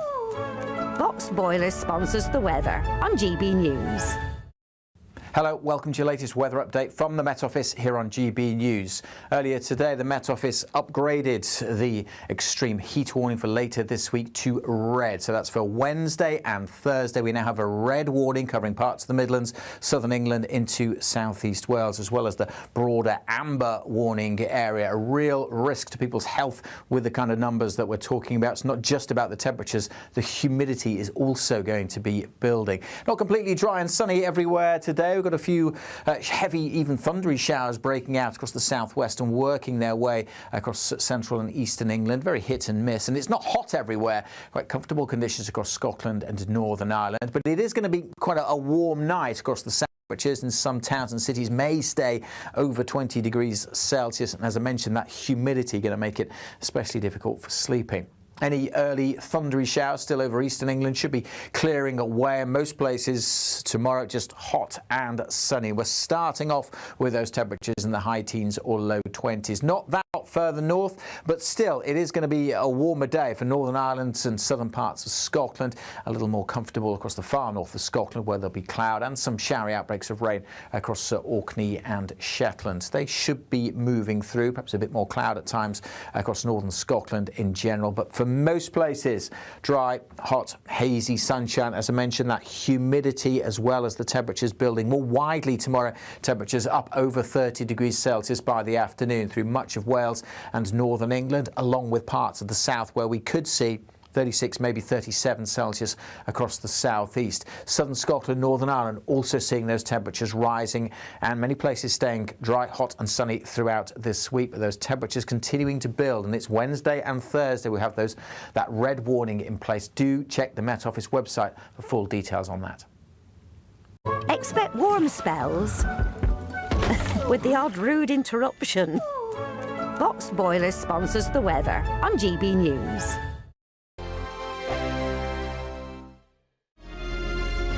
Thank you, Britain, for making GB News Radio such a huge success.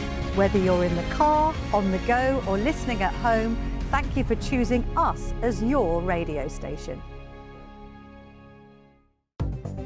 Good afternoon, this is the latest AI travel news from GBNews.com. On the M4 westbound between junctions 24 Coldra and 26 Malpas, congestion is causing delays. The A467 southbound at Bolton has a lane closed at junction 3. Normal conditions expected by 5:45 p.m. The M3 eastbound exit slip at junction 1 in Surrey is closed due to an accident. Clearance by 6:05 p.m. The A30 westbound in Cornwall has a lane closed, causing 10 minutes of delay. On the trains, major disruption continues on several cross-country routes and East Midlands Railway between London, St Pancras International and Bedford. For more travel news, go to gbnews.com. Hello from the Imperial Island Resort in Paphos, and it's the final week to see how you could win big in time for summer. Someone has to win our stunning cash prize of £76,543.21. Just don't miss out as lines close on the 26th of June. For a chance to win, text cash to 63225. One entry costs £2.50 plus one standard network rate message. Or text bonus to 63225. 5 entries cost £5 plus one standard network rate message. Go to gbnews.com/win. Entries start at £2.50. Call 0903 686 3232. Calls cost £2.50 plus your network access charge. Or post your name and number to GB21 PO Box 8690 Derby DE1 9TT. UK only. Entrance must be 18 or over. Lines close at 4 p.m. on the 26th of June. This is a network giveaway. Entries will be pulled. Please check the closing time if listening or watching on demand. At the stroke of midnight, the news doesn't stop, and neither do we. Day in, day out. Forget stuffy late night TV shows. We're giving you a front row ticket to the centre of the political universe.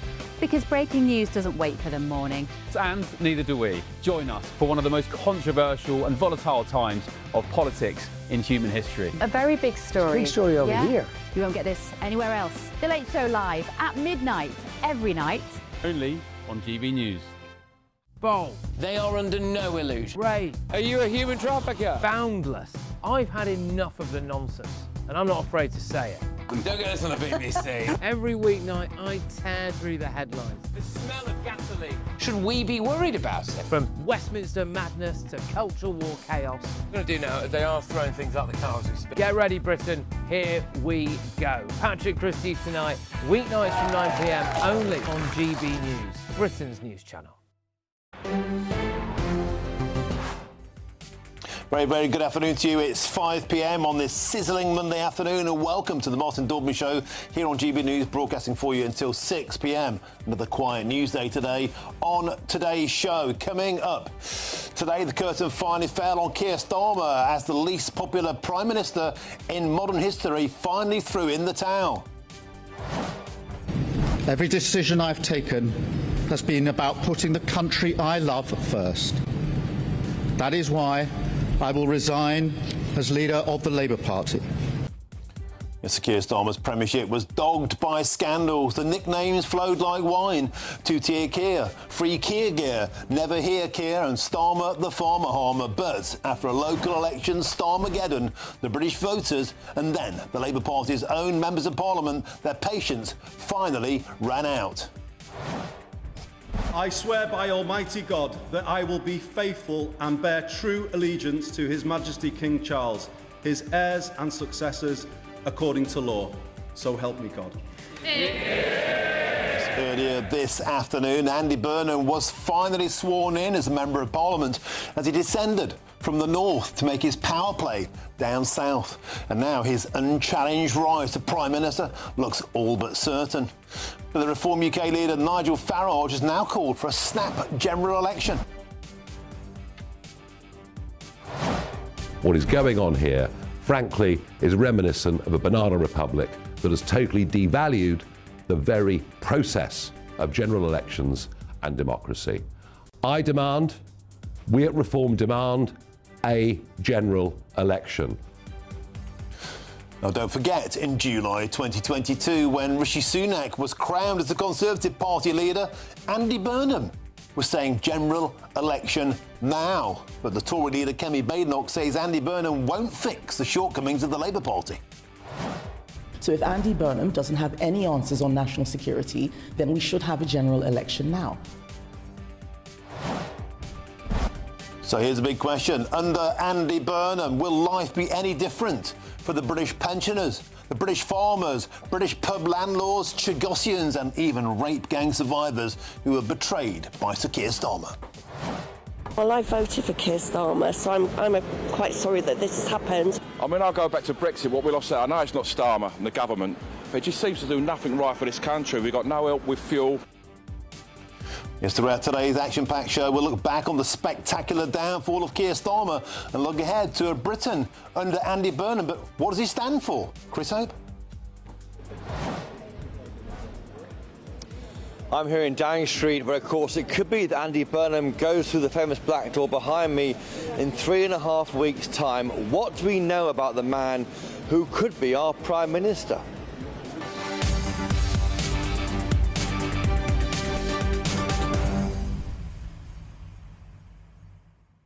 Well, the answer, as the late Paul Daniels might say, is not a lot.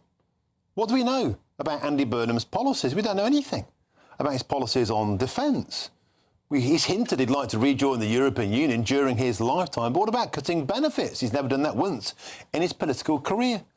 What about a multitude of things? We simply don't know what Andy Burnham stands for. And the media soft-soaped him during the Makerfield by-election, just like they did Keir Starmer, by the way, during the general election.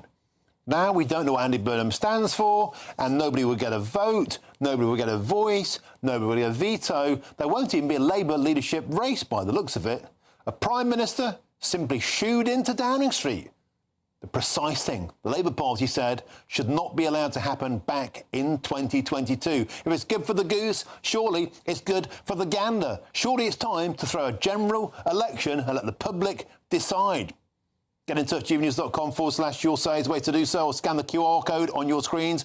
Now, I'm about to be joined by Suella Braverman, who's just hove into view in the studio, but now it's your headlines, and here's Bethany Elsey.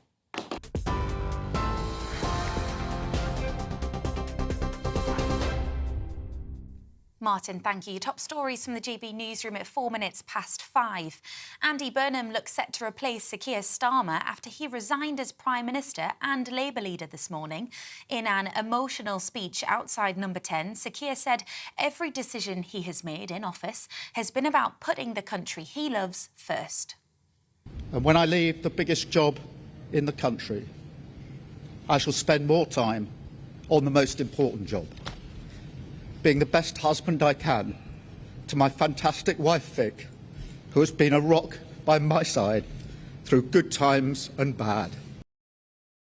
Just hours later, the former Mayor of Greater Manchester, Andy Burnham, was sworn in as the new Labour MP for Makerfield. I swear by Almighty God that I will be faithful and bear true allegiance to His Majesty King Charles, his heirs and successors, according to law. So help me God.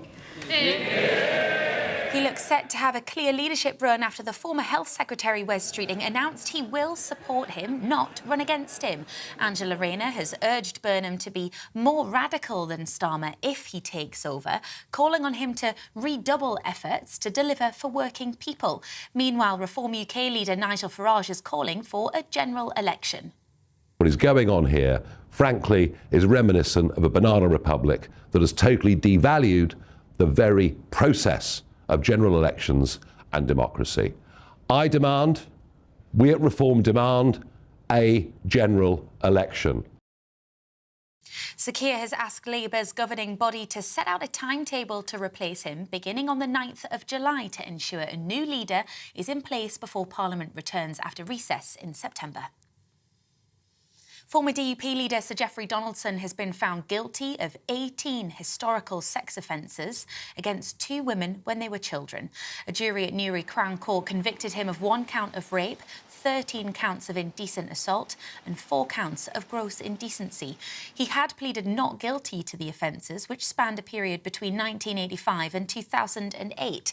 His wife, Eleanor, has been found to have aided and abetted his crimes. The first round of talks between the US and Iran on a final peace deal has ended with what mediators are calling encouraging progress. The meeting in Switzerland follows last week's initial agreement, which aimed to end the war and reopen the Strait of Hormuz. Both sides have agreed to a roadmap towards a final deal within 60 days, with talks continuing this week. Police investigating maternity failings in Nottingham have arrested 2 men in connection with operating practices in the city's mortuary service. Nottingham University Hospital's NHS Trust operates mortuary services at the Queen's Medical Centre and Nottingham City Hospital under a licence provided by the Human Tissue Authority. Nottinghamshire Police said 2 men aged 55 and 59 have been arrested on suspicion of misconduct in a public office. A 14-year-old boy has been charged with murder after a teenager was stabbed to death in southwest London, with police appealing for witnesses to come forward. 17-year-old Jamal Coombs died after a confrontation in Glycina Road in Battersea in the early hours of Saturday morning. 2 other teenagers, a boy and a girl, both aged 15, have been arrested on suspicion of murder. That was on Saturday. They have since been released on bail. And the Met Office has issued a rare red warning for extreme heat. It covers parts of central and southern England and Wales on Wednesday and Thursday. Meanwhile, a 4-day amber weather warning is already in place, with temperatures expected to reach up to 38 degrees in parts of England this week. Health officials say the heat could affect the wider population, not just vulnerable groups, with people being urged to take care around open water. Those are your latest headlines. Let's have a look at the markets. Taking the ups and downs in our stride. Stilts Home Lifts sponsors the GB News Finance Report. The pound will buy you $1.32 and 1.16 euros. The price of gold is £3,159 per ounce, and the FTSE 100's closing the day at 10,441 points. GB News Finance Report, brought to you by Stilts Home Lifts. Thank you, Beth. Now, joining me now from Downing Street is our political editor, Chris Hope. Chris, I believe you have a Labour parliamentarian for us. Over to you. Yeah, that's right, Martin. Welcome back to Downing Street. Joining me now is Tulip Siddiq, who's the Labour MP for Hampstead and Highgate. Tulip Siddiq, thank you for joining us on GB News. First of all, how is the Prime Minister? I haven't spoken to him yet, but overall, it's been a historic day, hasn't it? And for someone like me, who stood for 4 elections in 10 years, and I share a borough with the Prime Minister, Camden, I can definitely tell you in all the elections I fought, the 2024 one, where Keir was leader, was definitely my smoothest and easiest election. The first 3, we went against the National Tide. So I'm sorry to see him go. He does leave behind an incredible legacy, some things that will directly impact my constituents. For example, the renters' rights, because 30% of my constituency privately rent, one of the highest in the country. The decisions made by this Prime Minister will directly impact whether they have a secure tenancy. So I'm very conscious of breakfasts which have really impacted positively a lot of the children in my constituency, employment rights, so an incredible legacy. And as always, the Prime Minister has done what he always does, which is put country before party and self. So incredible legacy. So why is he leaving then? He's leaving because he's decided to put country before party, and because he's decided that he wants to spend more time with his children and his lovely wife Vic, who you saw earlier on. He told us last week he was going to fight on, and now he's off. I mean, the party's turned against him, despite that record you're describing. So over the weekend, he obviously sat down, as you know, in Chequers with his wife and came to a decision, and it's a decision that he can make that was right by him. I don't think he really owes anyone else an explanation except his family, and he's made the right decision. And I think we will remember him for some led us to a Labour government after 14 long years, where 10 of those years I was an MP, and it was difficult. So I think winning a Labour Party government after 14 years is something he'll always be remembered for, and changing the party. As a friend and a neighbouring MP, did you talk to him over the weekend? Did you try and say, hang on, you can win this? The only time I corresponded with him was on message. I didn't physically talk to him, at which point he said he was options with his wife, with Vic, who I know quite well, and that was it. I didn't say to him, please stay on or please do. It wasn't my job to do that, to be honest. He was speaking to his wife, who will bear the brunt of whatever happens, and not me. So no, I didn't really speak to him on that front. But he just said thank you for the support, and we spoke about the fact that he's discussing options, and I think that was the right move, to go away from Dowding Street, go to Chequers, be in a place where he could reflect on his legacy, and where does he go next, and where does the party go next? Well, just looking at where the party goes next, our viewers and listeners are perturbed by the fact that a local mayor for Manchester became an MP today, sworn in, could be Prime Minister in 3.5 weeks. People don't know who he is in Cornwall, in Kent, in parts of the country which are nowhere near Greater Manchester. Do you think there should be a contest, and should the candidate standing against Andy Burnham be a woman, to show people what Andy Burnham believes in? So I went up to Makerfield to campaign in the by-election, which now will be seen as very historic. And I can tell you, on the doorstep, there was a very strong, positive message for Andy Burnham. That's the first thing I'll say. He's obviously done some amazing work as the Mayor of Manchester, and in Makerfield, when we were there, it was very clear on the doorstep that he had a huge personal vote. However, if you're asking me about the leadership contest, which I think is what all journalists will be reporting on for quite a few weeks now, what I would say to you is that I am waiting for a phone call from a female MP. You know, 51% of the population, women? Yeah. That's what I'm waiting for. And I can safely tell you, I haven't had that yet. So what you're saying is you think a woman should stand against Andy Burnham to make this contest a contest?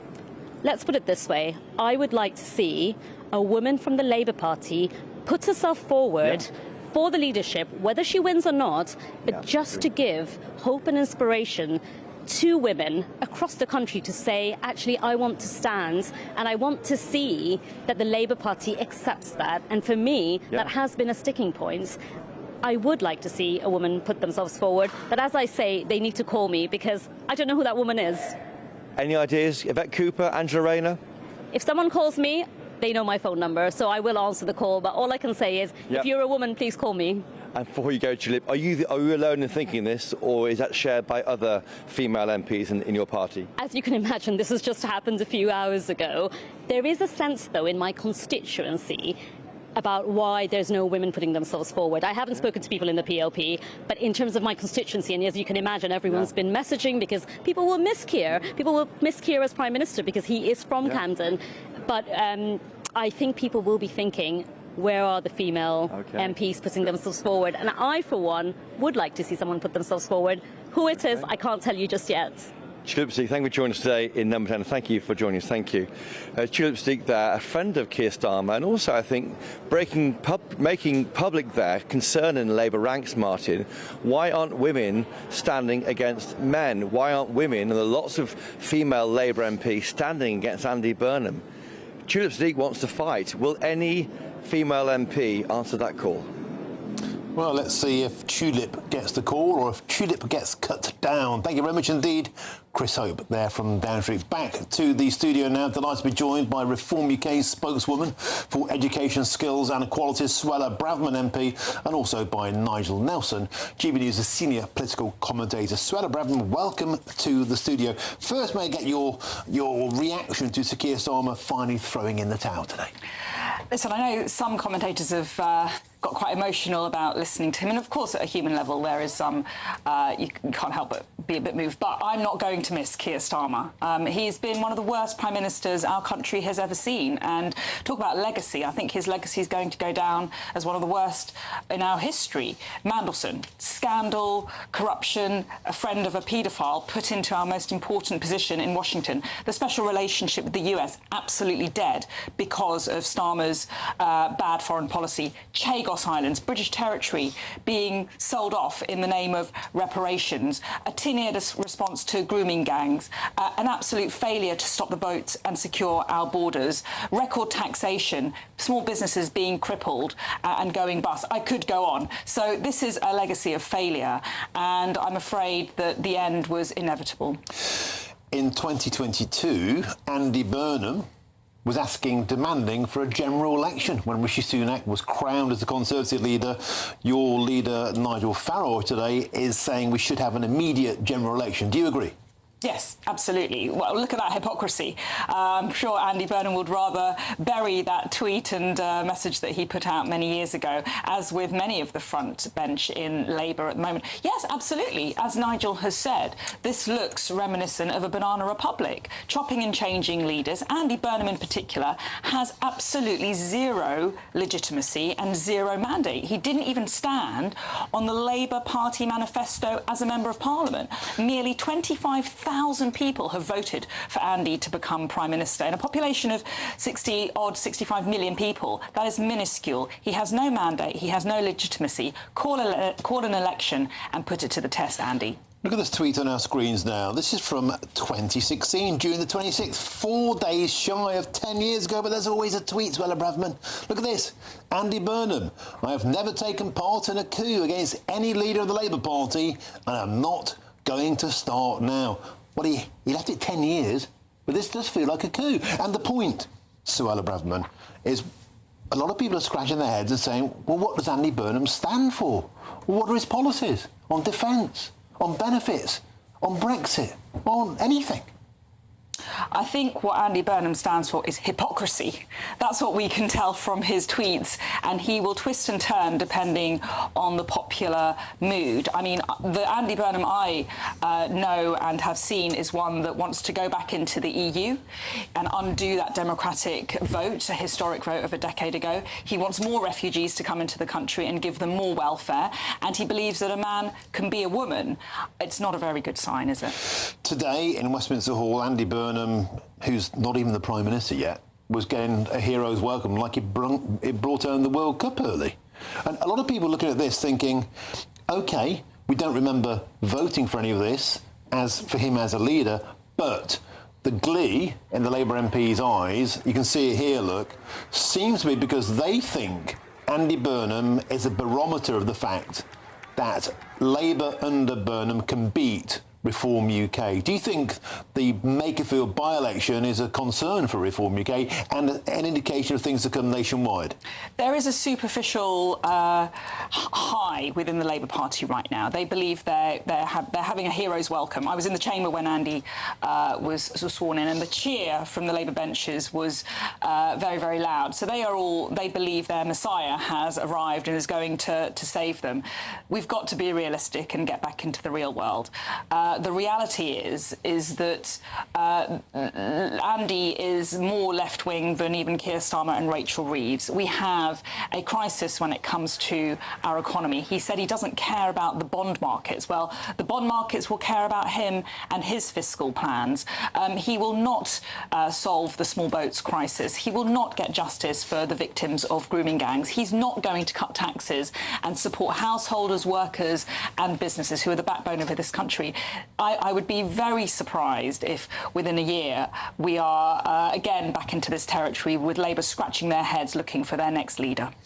Nigel Nelson. Yeah, I mean, just talking about whether we should have an election or not, that Nigel Farage says that by not having one, we're like a banana republic. I'd have thought we're more like the Conservative Party, of which you once belonged, when Rishi Sunak came in exactly the same situation. The way politics works is that opposition parties, especially if they're in the lead, call for a general election in circumstances like this, and governing parties with a huge majority of 165 don't. Isn't that where we are? That quite clearly Andy Burnham would not want to go for an election. Why should he throw away that majority when he's got 3 years left to use it? Well, the Labour Party is showing utter contempt to the electorate. They're passing these jobs around like they're sweets, and with absolute zero regard for what the British people voted for. Sorry, but there is a small detail of democracy. The British people are supposed to vote for their political leaders and have trust. Their political party, something. voting. No, what they vote for is, because we are a parliamentary democracy, what they vote for is a political party. If the leader changes and the new leader does not change the manifesto that people voted on, which is what Andy Burnham says, he's not going to change the fiscal rules, not going to change VAT, income tax or employee national insurance, there's no reason why he should have to call a general election. Well, that is very disrespectful to the electorate. The people voted in 2024. I disagreed with them, but they voted to a Labour landslide, and they voted for Keir Starmer as leader of the Labour Party to be Prime Minister. No, they voted that is for what the Labour everybody Party. agreed, and that is not what they've got. Burnham should put his money where his mouth is. If the Labour Party is so confident about Burnham's popularity, they should test it and ask the British people if they agree with the Labour Party. Nigel Nelson and Suella Braverman there made a strong claim that Sir Keir Starmer has been one of the worst Prime Ministers in history. Do you agree with that, or is that a bit harsh? Should we mention Liz Truss? I mean, she was the shortest Prime Minister in history, and she was a complete disaster. Boris Johnson was a disaster. No, I think Keir Starmer has made mistakes, but done some really good things as well. OK, final word to you, if I could, Suella Braverman. Is Reform UK, are you afraid of Andy Burnham? No. Andy Burnham's more of the same when it comes to Labour Party failure. He's open borders, he's high tax, he wants to rejoin the EU. He won't stand up for the crisis in two-tier policing that's in our country. He's not going to be the party for working Britain. That's the party. The party that will stand up for Britain is Reform. So we're ready, and we are urging Andy Burnham to, as I say, put his money where his mouth is. If he thinks he's so popular, if he thinks he's the big, great white hope for the Labour Party, let's test it with the British people. Thank you very much, Suella Braverman. Always a pleasure to have your company. Thank you very much, Nigel Nelson. We're here, of course, with you until 6 p.m. Now, still to come, farmers christen Keir Starmer as Starmer the Farmer Homer. But will Andy Burnham be any better? I will ask one of the farmers involved in those protests from the very, very beginning. Next, here on GB News, Britain's news channel.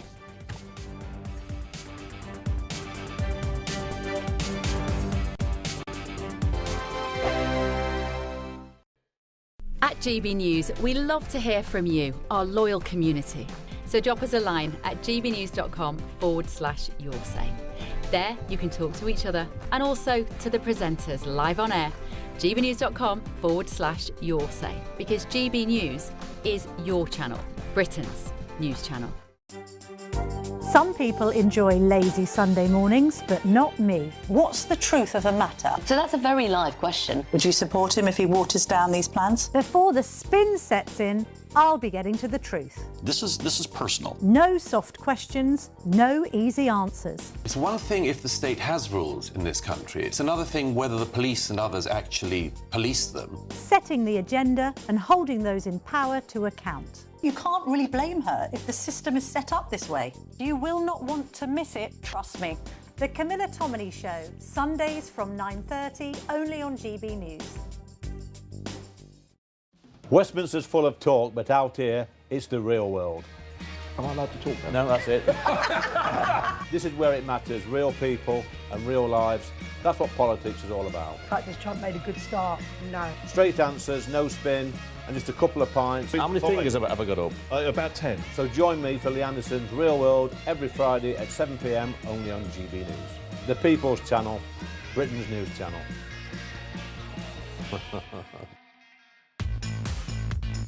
5 hosts, 5 opinions, 5 fearless debates, 5 unfiltered takes on the day's news. 5 reasons not to be anywhere else on Saturday night.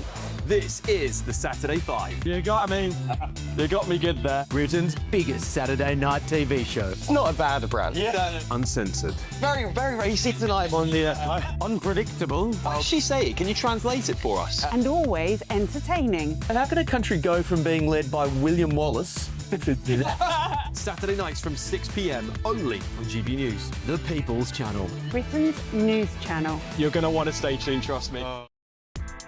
Join me, Nana Akwe, for an informative, interactive news programme with a difference. It's fun. No, he didn't say that, though. I'm so surprised. I think there's an element of truth to that. Join me from 3 p.m. every weekend, only on GB News, Britain's news channel. Welcome to Free Speech Nation with me, Josh Howard. This is the show where each week we see what's happening in the world of culture, current affairs and politics. First we'll say, welcome to the UK. Oh, thank you. And we're not afraid to use our free speech so that you can use yours. It's not controversial in the slightest to anyone who hasn't lost their mind. Free Speech Nation, Sunday nights at 7 p.m. Only on GB News, the People's Channel, Britain's news channel.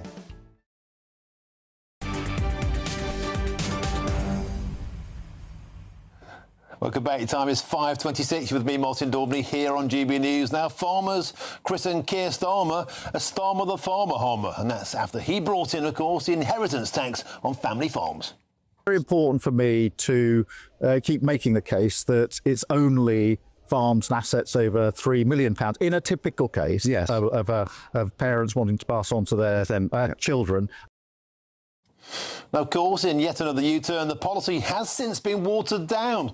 But can the farmers expect a better deal from Andy Burnham? Well, earlier on this afternoon, the so-called incoming Prime Minister took a selfie with Labour Party MPs. Look at it. They're all looking very, very happy there. Front and centre, Natalie Fleet, of course, a regular on the show. There's Andy Burnham in Westminster. They're all happy, perhaps because they think their jobs might be saved. Let's now speak with the arable farmer, Andrew Ward. Wardy, welcome to the show. Always a pleasure to have your company. You're amongst the very, very first protesters down here in Westminster, raging about the tractor tax on Keir Starmer. Are you hopeful that things might be ploughing a different furrow under Andy Burnham?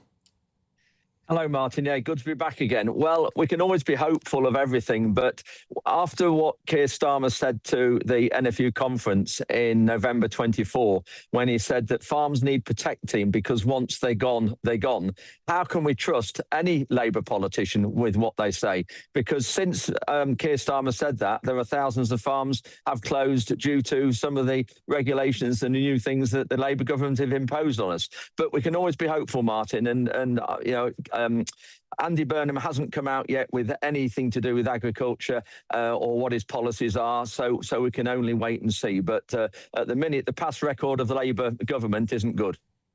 And Wardy, isn't the problem that in many areas, well, let's face it, in every area, nobody really knows what Andy Burnham stands for? There's been no opportunity, for example, to cross-examine his policies on agriculture, on benefits, on borders, on Brexit, on anything. Do you think we deserve a national debate where these policies are put forward before he's just crowned as Prime Minister? I find it absolutely absurd that you've got somebody like that. It's from the other side of the country to me here in Lincolnshire. I've only heard his name only recently, haven't got a clue what he stands for, and yet he is soon apparently going to be appointed Prime Minister. And yet nobody knows any of his policies, as you say, or knows the sort of person he is. And yet a few years ago, when the same situation happened with the Conservatives and we had change of leaders there, the Labours were calling for a general election. And yet now they've suddenly gone quiet on that. So you're quite right. We just don't know what his policies are going to be. Yet you've got all that crowd of people stood behind him in a selfie, shouting for him and praising him. As you said, it was quite interesting. That you said about bringing the World Cup home, and he looks like that. I mean, it's just incredible that he's crowned here. Everybody's applauding him and slapping him on the shoulders and thinking he's the next Messiah, but he's an unknown to all of us. Wardy, if you're sat down in a room with Andy Burnham now, you and the lads from the farm, what are you going to be saying to him? What do you want from the next Prime Minister, Andy Burnham? Well, for a start, Martin, this inheritance tax job, yes, it's been watered down, but it's still crippling for many farms, and not just farms, many businesses as well. That's one thing that I think needs looking at. We also need looking at this whole EU job at the minute, that they're saying they want to get back to the EU and align more with the European Union. But the problem is we'll have a seat at the table, but we won't have a vote. And so everything that the EU does, we're going to have to follow. And since we came out of the EU, British agriculture has actually come on leaps and bounds. We've had new active ingredients in plant protection products been gone through the markets and recommended that the EU can't use. And there's so many things there. The net zero job, you know, it's crippling the country. We really need to open up the North Sea oil rigs and start getting that in as well, because net zero is an absolutely ridiculous waste of money. And understand the country, Martin. Labour don't understand the countryside. We have one or two Labour MPs in North Lincolnshire that that are good, but the majority don't understand the countryside. We need them to understand where food comes from. We need to look at the wildlife and the environment that we protect. It doesn't come cheap doing all those things. So engage with us. That's all we want. We want him to engage with us farmers so that we can actually tell him what we want. OK, Andrew Ward, always a pleasure and never a chore to have your company on the show. You mind, there you go, arable farmer Andrew Ward. Thank you, Martin. Very much indeed.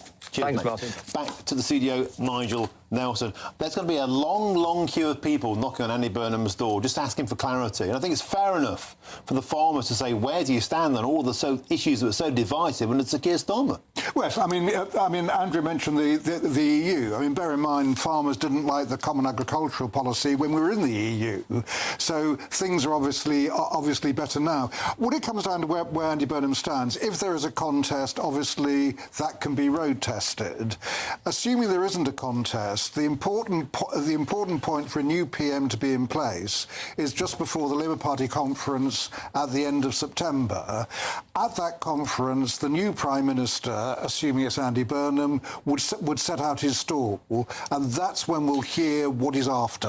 Tudip Siddiq, the Labour MP, who was with our political editor Chris Ober at Downing Street, said she thinks there should be a debate with a female MP so we can hear all their ideas on television in debates. You like that idea, don't you? I do like that idea, and I think that it's a female Labour leader is long past due. The Labour Party has never had one. Tory Party has had several.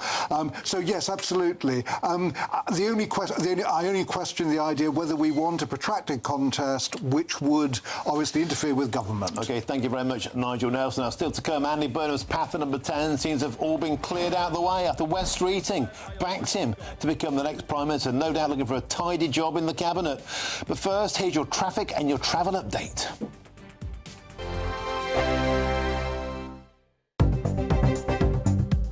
Good afternoon, this is the latest AI travel news from GBNews.com. There is congestion on the M42 westbound between Junction 42 at Earlswood and Junction 43 at Llandanialonen. On the M6 southbound, 2 lanes are closed with 30-minute delays between Junction 14 and 13 in Staffordshire. The M1 northbound has 2 lanes closed in Leicestershire after a vehicle fire. 1 lane on the A40 westbound in Cornwall is closed after a collision, with 10-minute delays. And on the trains, major disruption affects cross-country routes and services between London St Pancras International and Bedford on East Midlands Railway. For more travel news, go to gbnews.com.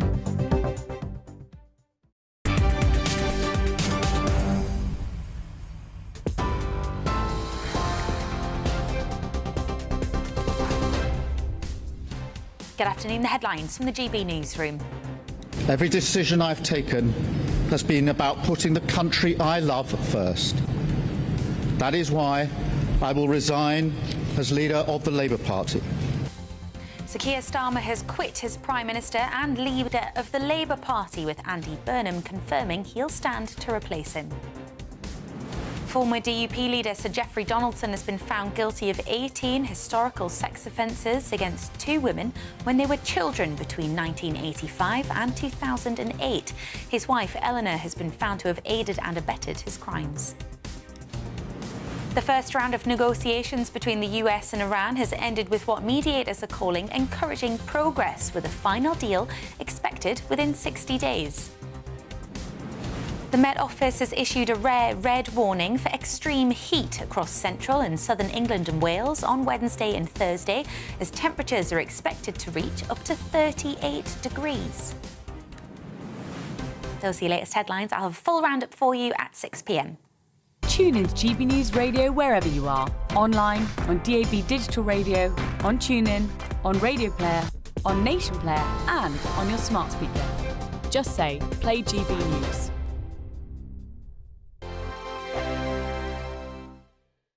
Hello, welcome to your latest weather update from the Met Office here on GB News. Earlier today, the Met Office upgraded the extreme heat warning for later this week to red. So that's for Wednesday and Thursday. We now have a red warning covering parts of the Midlands, southern England into southeast Wales, as well as the broader amber warning area. A real risk to people's health with the kind of numbers that we're talking about. It's not just about the temperatures. The humidity is also going to be building. Not completely dry and sunny everywhere today. We've got a few heavy, even thundery showers breaking out across the southwest and working their way across central and eastern England. Very hit and miss. And it's not hot everywhere. Quite comfortable conditions across Scotland and Northern Ireland. But it is going to be quite a warm night across the south. Temperatures in some towns and cities may stay over 20 degrees Celsius. And as I mentioned, that humidity going to make it especially difficult for sleeping.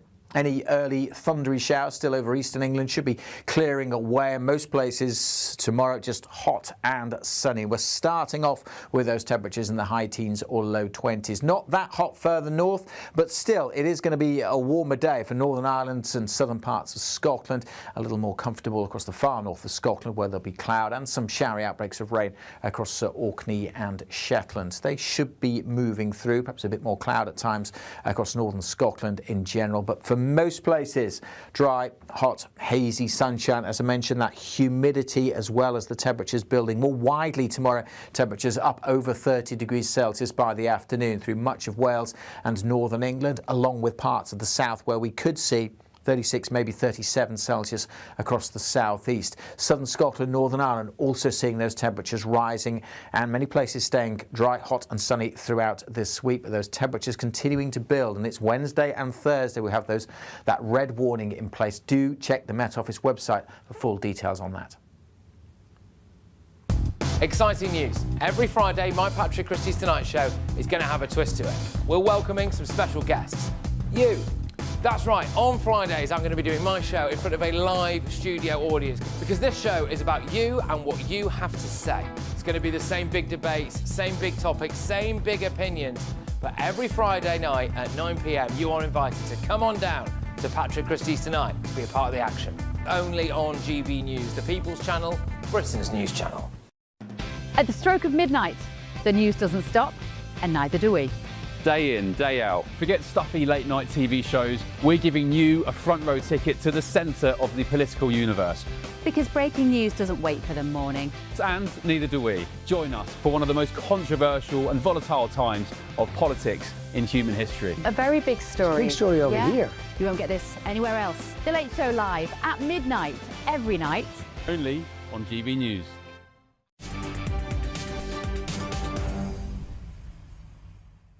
It's 5:38 with me, Martin Daubney, here on GB News. Let's straight back now to Downing Street to speak with our political editor, Chris Hope. Chris, we've been saying here all day on the channel, the thing that's missing from this debate is a contest where we actually get the opportunity to hear Andy Burnham's policies, what he stands for. West Streeting has simply stood aside, no doubt after a tasty cabinet job. But I hear there could be yet a fresh opponent facing up to Andy Burnham. Chris brings up to speed. Yeah, thanks, Martin. We don't know why West Streeting has decided to back Andy Burnham. Last week, West Streeting, the former Health Secretary, said he had the 81 Labour MPs required to get onto the ballot paper. He then put a statement out this morning at around 11 o'clock, said, no, it's fine, I now back Andy Burnham for leader. And it could be he may have been promised some big job in a Burnham government. We don't know that, but Andy Burnham nor West Streeting would comment on that at the moment. But yeah, there's talk already on the by the Telegraph that Darren Jones, who's the Chief Secretary of the Prime Minister, he's being urged to stand against Andy Burnham in this leadership battle as things stand. What the party appears nervous about is having a coronation of one man, of Andy Burnham. And Burnham, of course, admitted in that BBC TV Question Time programme he has to work out a policy platform. And you rightly say, Martin, we don't know what he believes in so many areas that matter to our viewers and listeners. What does he believe on the Chagos Islands? Where is he on tax and spend? Even the NHS benefit cuts? You name it, what does he believe in? That may be what we need to hear, and to hear that, you'd hear at that in a leadership debate. But I guess we're getting towards the end of the day. It's evening, it's hot and it's warm in Downing Street, but it's a moment of reflection maybe on a day of high drama in Downing Street. And I think what struck so many people when the Prime Minister resigned as Labour leader at 9:30 p.m, of course he'll resign as Prime Minister when a new leader is elected or appointed by his party, was the emotion in his voice when he talked about being a father and a husband to obviously his wife Vic and his two children. Let's have a little listen back to what he said then. When I leave the biggest job in the country, I shall spend more time on the most important job, being the best husband I can to my fantastic wife, Vic, who has been a rock by my side through good times and bad. And Martin, I know you're not a man who is averse to shedding the occasional tear when you're moved by events that you report on for GB News. And I found it quite moving watching Keir Starmer get welling up. I mean, he is like that behind the scenes. He is a family man who's done his best. Whatever you think about his policies, and many people don't like them. They're concerned that he didn't really cut through to voters in a way he should have done. For me, he's a black and white politician in a technicolor world. But at the heart of it, there is a human tragedy here. This man, this MP, now leader and Prime Minister, he saw off the Corbyn threat. He reformed that Labour Party to be electable, and that's what he did. And yet, not even 2 years after that electoral win in July 2024, they're forcing him out, and that is disappointing and sad. And forevermore, he'll be known as the former Prime Minister, Sir Keir Starmer. Well, maybe now he'll have the new name, Sir Keir Starmer, Tears for Kears. Chris Hope, thank you very much for joining us there. Downing Street, our political editor. You've been working hard all day. Go and have a nice cold bevy. Now, GB News' senior political commentator, Nigel Nelson, is still with me.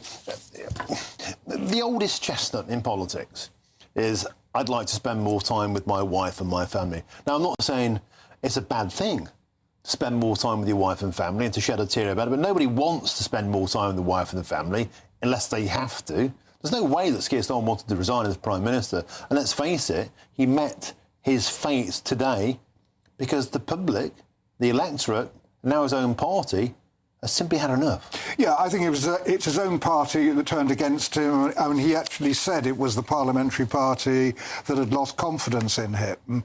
And I think that over the weekend, although he is very close to his family, and it was billed as his when he went to his country retreat in Chequers, it was billed as, I'm going to talk to my wife Vic and going to talk to the kids about the options. Actually, by that time, he'd made up his mind, and what he was drafting was his resignation speech. This rumour we just heard, potentially Darren Jones, of course, who's a very, very pro-Starmer ally, saying, let's have a contest. Now, Darren Jones has got about as much chance as winning that contest probably as you or I. And no offence, he's got no chance at all. But it would force Andy Burnham to be cross-examined in front of the world's media, in front of the electorate. People could make their minds up if he was the right Prime Minister. Do you think that's the right thing to do, to have this out in public? The advantage of a contest is you get a proper debate, as you say, and it would force Andy Burnham to flesh out his policies. That he would do at the party conference in September anyway, if he didn't do it now. The disadvantage is it becomes divisive and distracts from Andy Burnham, who's got to prepare to become Prime Minister. He can't just walk into the job. Yeah, exactly, because the public has a right to know what this guy stands for. Well, I think you're right. So it is a question of balancing those two things. But bear in mind, at the moment, we're looking at a situation where he could be Prime Minister this time next month. I think you're exactly right. Nigel Nelson, you've been superb all day. Stick with us, still another hit to go. Coming up next, Chagossians said they felt betrayed by Keir Starmer surrendering their islands. The magnificent, the one, the only, Miss Lee Mandery joins me next, live from the Chagos Islands, for his reaction to the Prime Minister's resignation. That's next.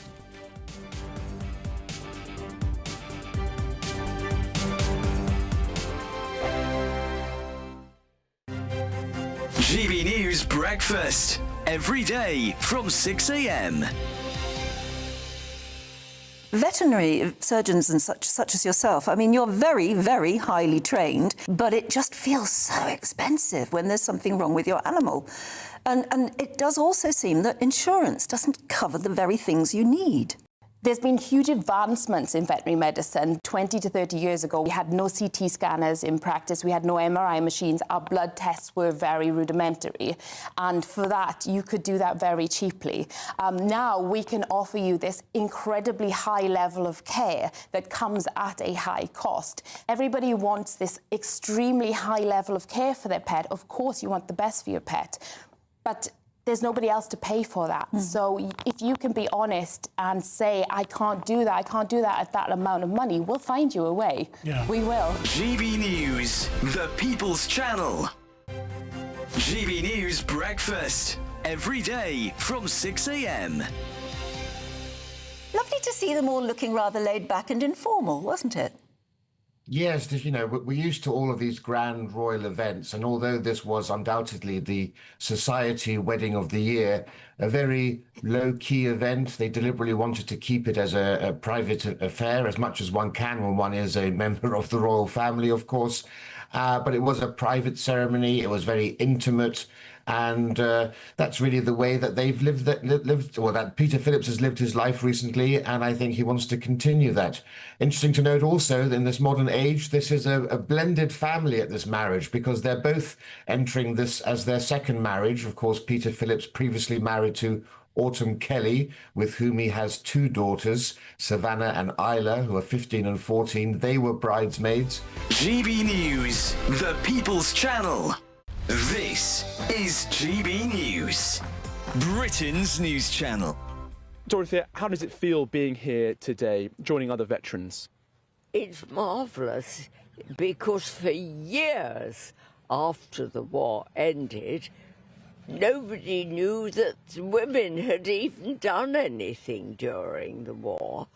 And also, they suddenly discovered that, good heavens, women have got brains. They can think for themselves and for the country. And it was naturally assumed that everybody would willingly do their bit for England.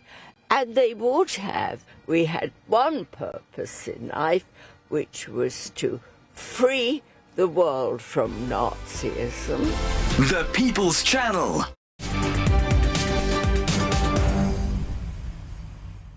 Welcome back. Time is 5:47. You're with me, Martin Daubney, here on GB News on this huge breaking news day. Now, another point. The deal to hand the Chagos Islands to Mauritius will surely be one of the more controversial elements of the Keir Starmer premiership. But the Prime Minister claimed he had no choice. The courts have already made decisions which undermine our position. And if Mauritius took us to court again, which they certainly would have, the UK's long-standing legal view is that we would not have a realistic prospect of success. Well, as Sir Keir Starmer departs Downing Street, what do the Chagosians think about his departure, and could Andy Burnham be more supportive? Well, let's get live and direct now to the Chagos Islands and speak to their First Minister, Miss Lee Mandarin. Miss Lee, always an absolute delight. First, Miss Lee, may I ask you for your reaction to the sad news of the Prime Minister, Sir Keir Starmer, standing down today? Hello, Martin. Hello to your viewers. It's not really sad news, but I respect the choice of the Prime Minister. It's been long overdue. For what I respect about would say Keir Starmer to resign. By resigning, he put the country first. So he should do that a long time ago, I believe. Has gone. I guess when the news broke, it was about 2:30 in the afternoon for you there. The next question is, do we have any idea whatsoever on where Andy Burnham stands on the Chagos Islands? And the answer is we don't. There's no evidence anywhere if he wants to continue with the treaty, if he's opposed it, if he wants to make any changes to it. And isn't that the point? We haven't got a clue what Andy Burnham stands for. So basically, the only time I heard about Andy Burnham is the Manchester mayor, and he's not, for me personally, and the Chagosian community as well. He's not really well known in the House of Commons. So basically, the perfect scenario is for him to call for a general election. Mr. Mandarin, that probably won't happen, although they always call for an election when they're in opposition. They never seem to want one when they're in the power, but in case they lose. But Mr. Mandarin, looking back on Sir Keir Starmer's role as Prime Minister, in particular, his overseeing the Chagos Surrender Treaty, as you would see it, how do you think Sir Keir Starmer will be remembered by Chagosians?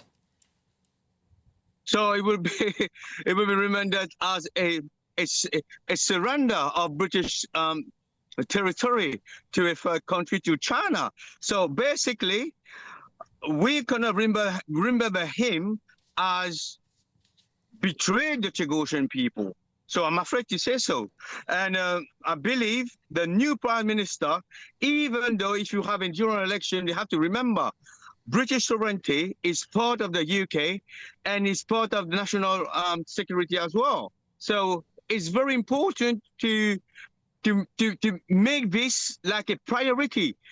Save British sovereignty, look after British people, wherever they are. If we are in overseas, we're holding this piece of British land in the middle of Indian Ocean. It's not for fun. It's for global security and it's for national security as well. Mr. Mandarin, you said you were prepared to chain yourself to a coconut tree. You would never leave the Chagos Islands. Keir Starmer would have to drag you off. Would you do the same with Andy Burnham? What's your message to him? Any Prime Minister come will still remain on the island as British citizen. We're not going anywhere. So it's very important your viewers understand. We are in a volatile world now. The world is not safe anymore. And Chagos Island in the Pacific global security is very pivotal. So we can't play with it. My message to Andy Burnham is Chagos Island is so important to the security of the UK and the partnership of the US, the relationship. So if Keir Starmer broke it, Andy Burnham have to melt it and repair it. OK, Mr. Mandarin, you're always a delight on the show. Love to you, love to your dad. Absolute pleasure. As always. Now, don't go anywhere on this momentous news day. The Queen of Primetime Debate is next. Jules, what's on your menu? Well, of course, Martin, there's only that one story in town. I couldn't believe my eyes earlier on this morning when I watched it all unfold. Many of the journalists alongside Keir Starmer were almost in tears. The only tears I'll be shedding, thank you very much, are those for the absolute state of our nation. But tonight I want your reaction to the Keir Starmer news, and I also want you to answer this question for me. What do you think should happen next? Get yourself a cuppa or something stronger, and I will see you in a second.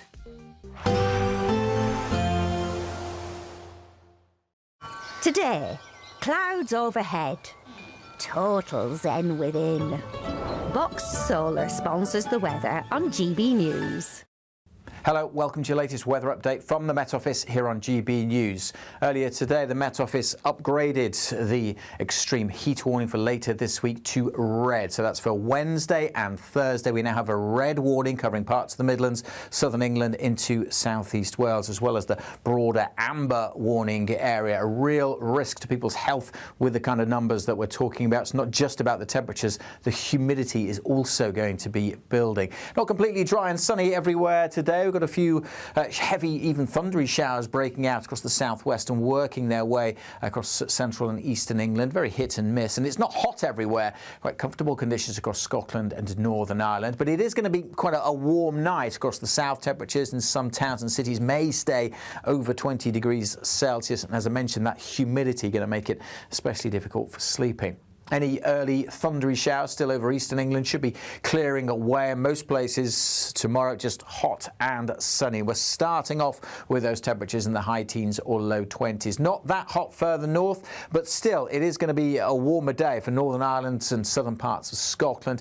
A little more comfortable across the far north of Scotland, where there'll be cloud and some showery outbreaks of rain across Orkney and Shetland. They should be moving through, perhaps a bit more cloud at times across northern Scotland in general. But for most places, dry, hot, hazy sunshine. As I mentioned, that humidity as well as the temperatures building more widely tomorrow. Temperatures up over 30 degrees Celsius by the afternoon through much of Wales and northern England, along with parts of the south where we could see 36, maybe 37 Celsius across the southeast. Southern Scotland, Northern Ireland also seeing those temperatures rising, and many places staying dry, hot and sunny throughout this week, but those temperatures continuing to build. And it's Wednesday and Thursday we have that red warning in place. Do check the Met Office website for full details on that. Today, clouds overhead, Total zen within. Box Solar sponsors the weather on GB News. Thank you, Britain, for all of you who listen to GB News Radio. Whether you're at home or on the go, you're making us Britain's news channel and Britain's radio station. Good evening. This is the latest AI travel news from GBNews.com. An accident on the M4 westbound between junctions 43 and 44 is causing delays. The M3 eastbound exit at junction 1 in Surrey is closed due to a vehicle leaving the road. On the A30 westbound in Cornwall, a lane is closed between the A395 and A38 after a crash. Congestion on the A5 northbound in Warwickshire is causing delays. The A1 southbound in Northumberland is shut between the A10 68 and A697 following a collision. And on the trains, East Midlands Railway and Thameslink report significant disruption between London St Pancras and Bedford. For more travel news, go to gbnews.com. Hello from the Imperial Island Resort in Paphos, and it's the final week to see how you could win big in time for summer. Someone has to win our stunning cash prize of £76,543.21. Just don't miss out as lines close on the 26th of June. For a chance to win, text cash to 63225. One entry costs £2.50 plus one standard network rate message. Or text bonus to 63225. 5 entries cost £5 plus one standard network rate message. Go to gbnews.com/win. Entries start at £2.50. Call 0903 686 3232. Calls cost £2.50 plus your network access charge. Or post your name and number to GB21 PO Box 8690 Derby DE1 9TT. UK only. Entrance must be 18 or over. Lines close at 4 p.m. on the 26th of June. This is a network giveaway. Entries will be pooled. Please check the closing time if listening or watching on demand. I've been in Westminster for a long time, but I know that though power may be here, its effect on people's lives is across the whole of the country. We may be where rules are made, but it's where they're implemented that matters. Join me, Jacob Rees-Mogg, for forthright and frank discussion on where Britain has come from, where it's going, and where it will end up. That's State of the Nation, Monday to Thursday, 8 to 9 o'clock. Vox Populi, Vox Dei. Bold. They are under no illusion. Ray, are you a human trafficker? Boundless. I've had enough of the nonsense, and I'm not afraid to say it. Don't get us on the BBC. Every weeknight, I tear through the headlines. The smell of gasoline. Should we be worried about it? From Westminster madness to cultural war chaos. I'm going to do now, they are throwing things out the car as we speak. Get ready, Britain. Here we go. Patrick Christie's tonight, weeknights from 9 p.m, only on GB News, Britain's news channel. More people are now tuning in to GB News. They shape our programmes, we try and incorporate them in our shows as much as we can. Our audience are really interactive. Our listeners, our viewers, they're growing. And that's because they tell their friends and family about what we're doing here at GB News. It feels like the depth of that connection has strengthened as well. Thank you so much for speaking to us on GB News. Come and say hello to everybody that's here from GB News. It's been an exceptional event. We've come a long way here now. Thank you, GB News! What's so unique about GB News viewers is that they really, really love our country. And they talk about us so proudly. We're on a journey together. We are here for all of Britain. We believe in this country, we believe in its people, and we believe in all of the communities who live here. That's what makes us the fearless champion of Britain.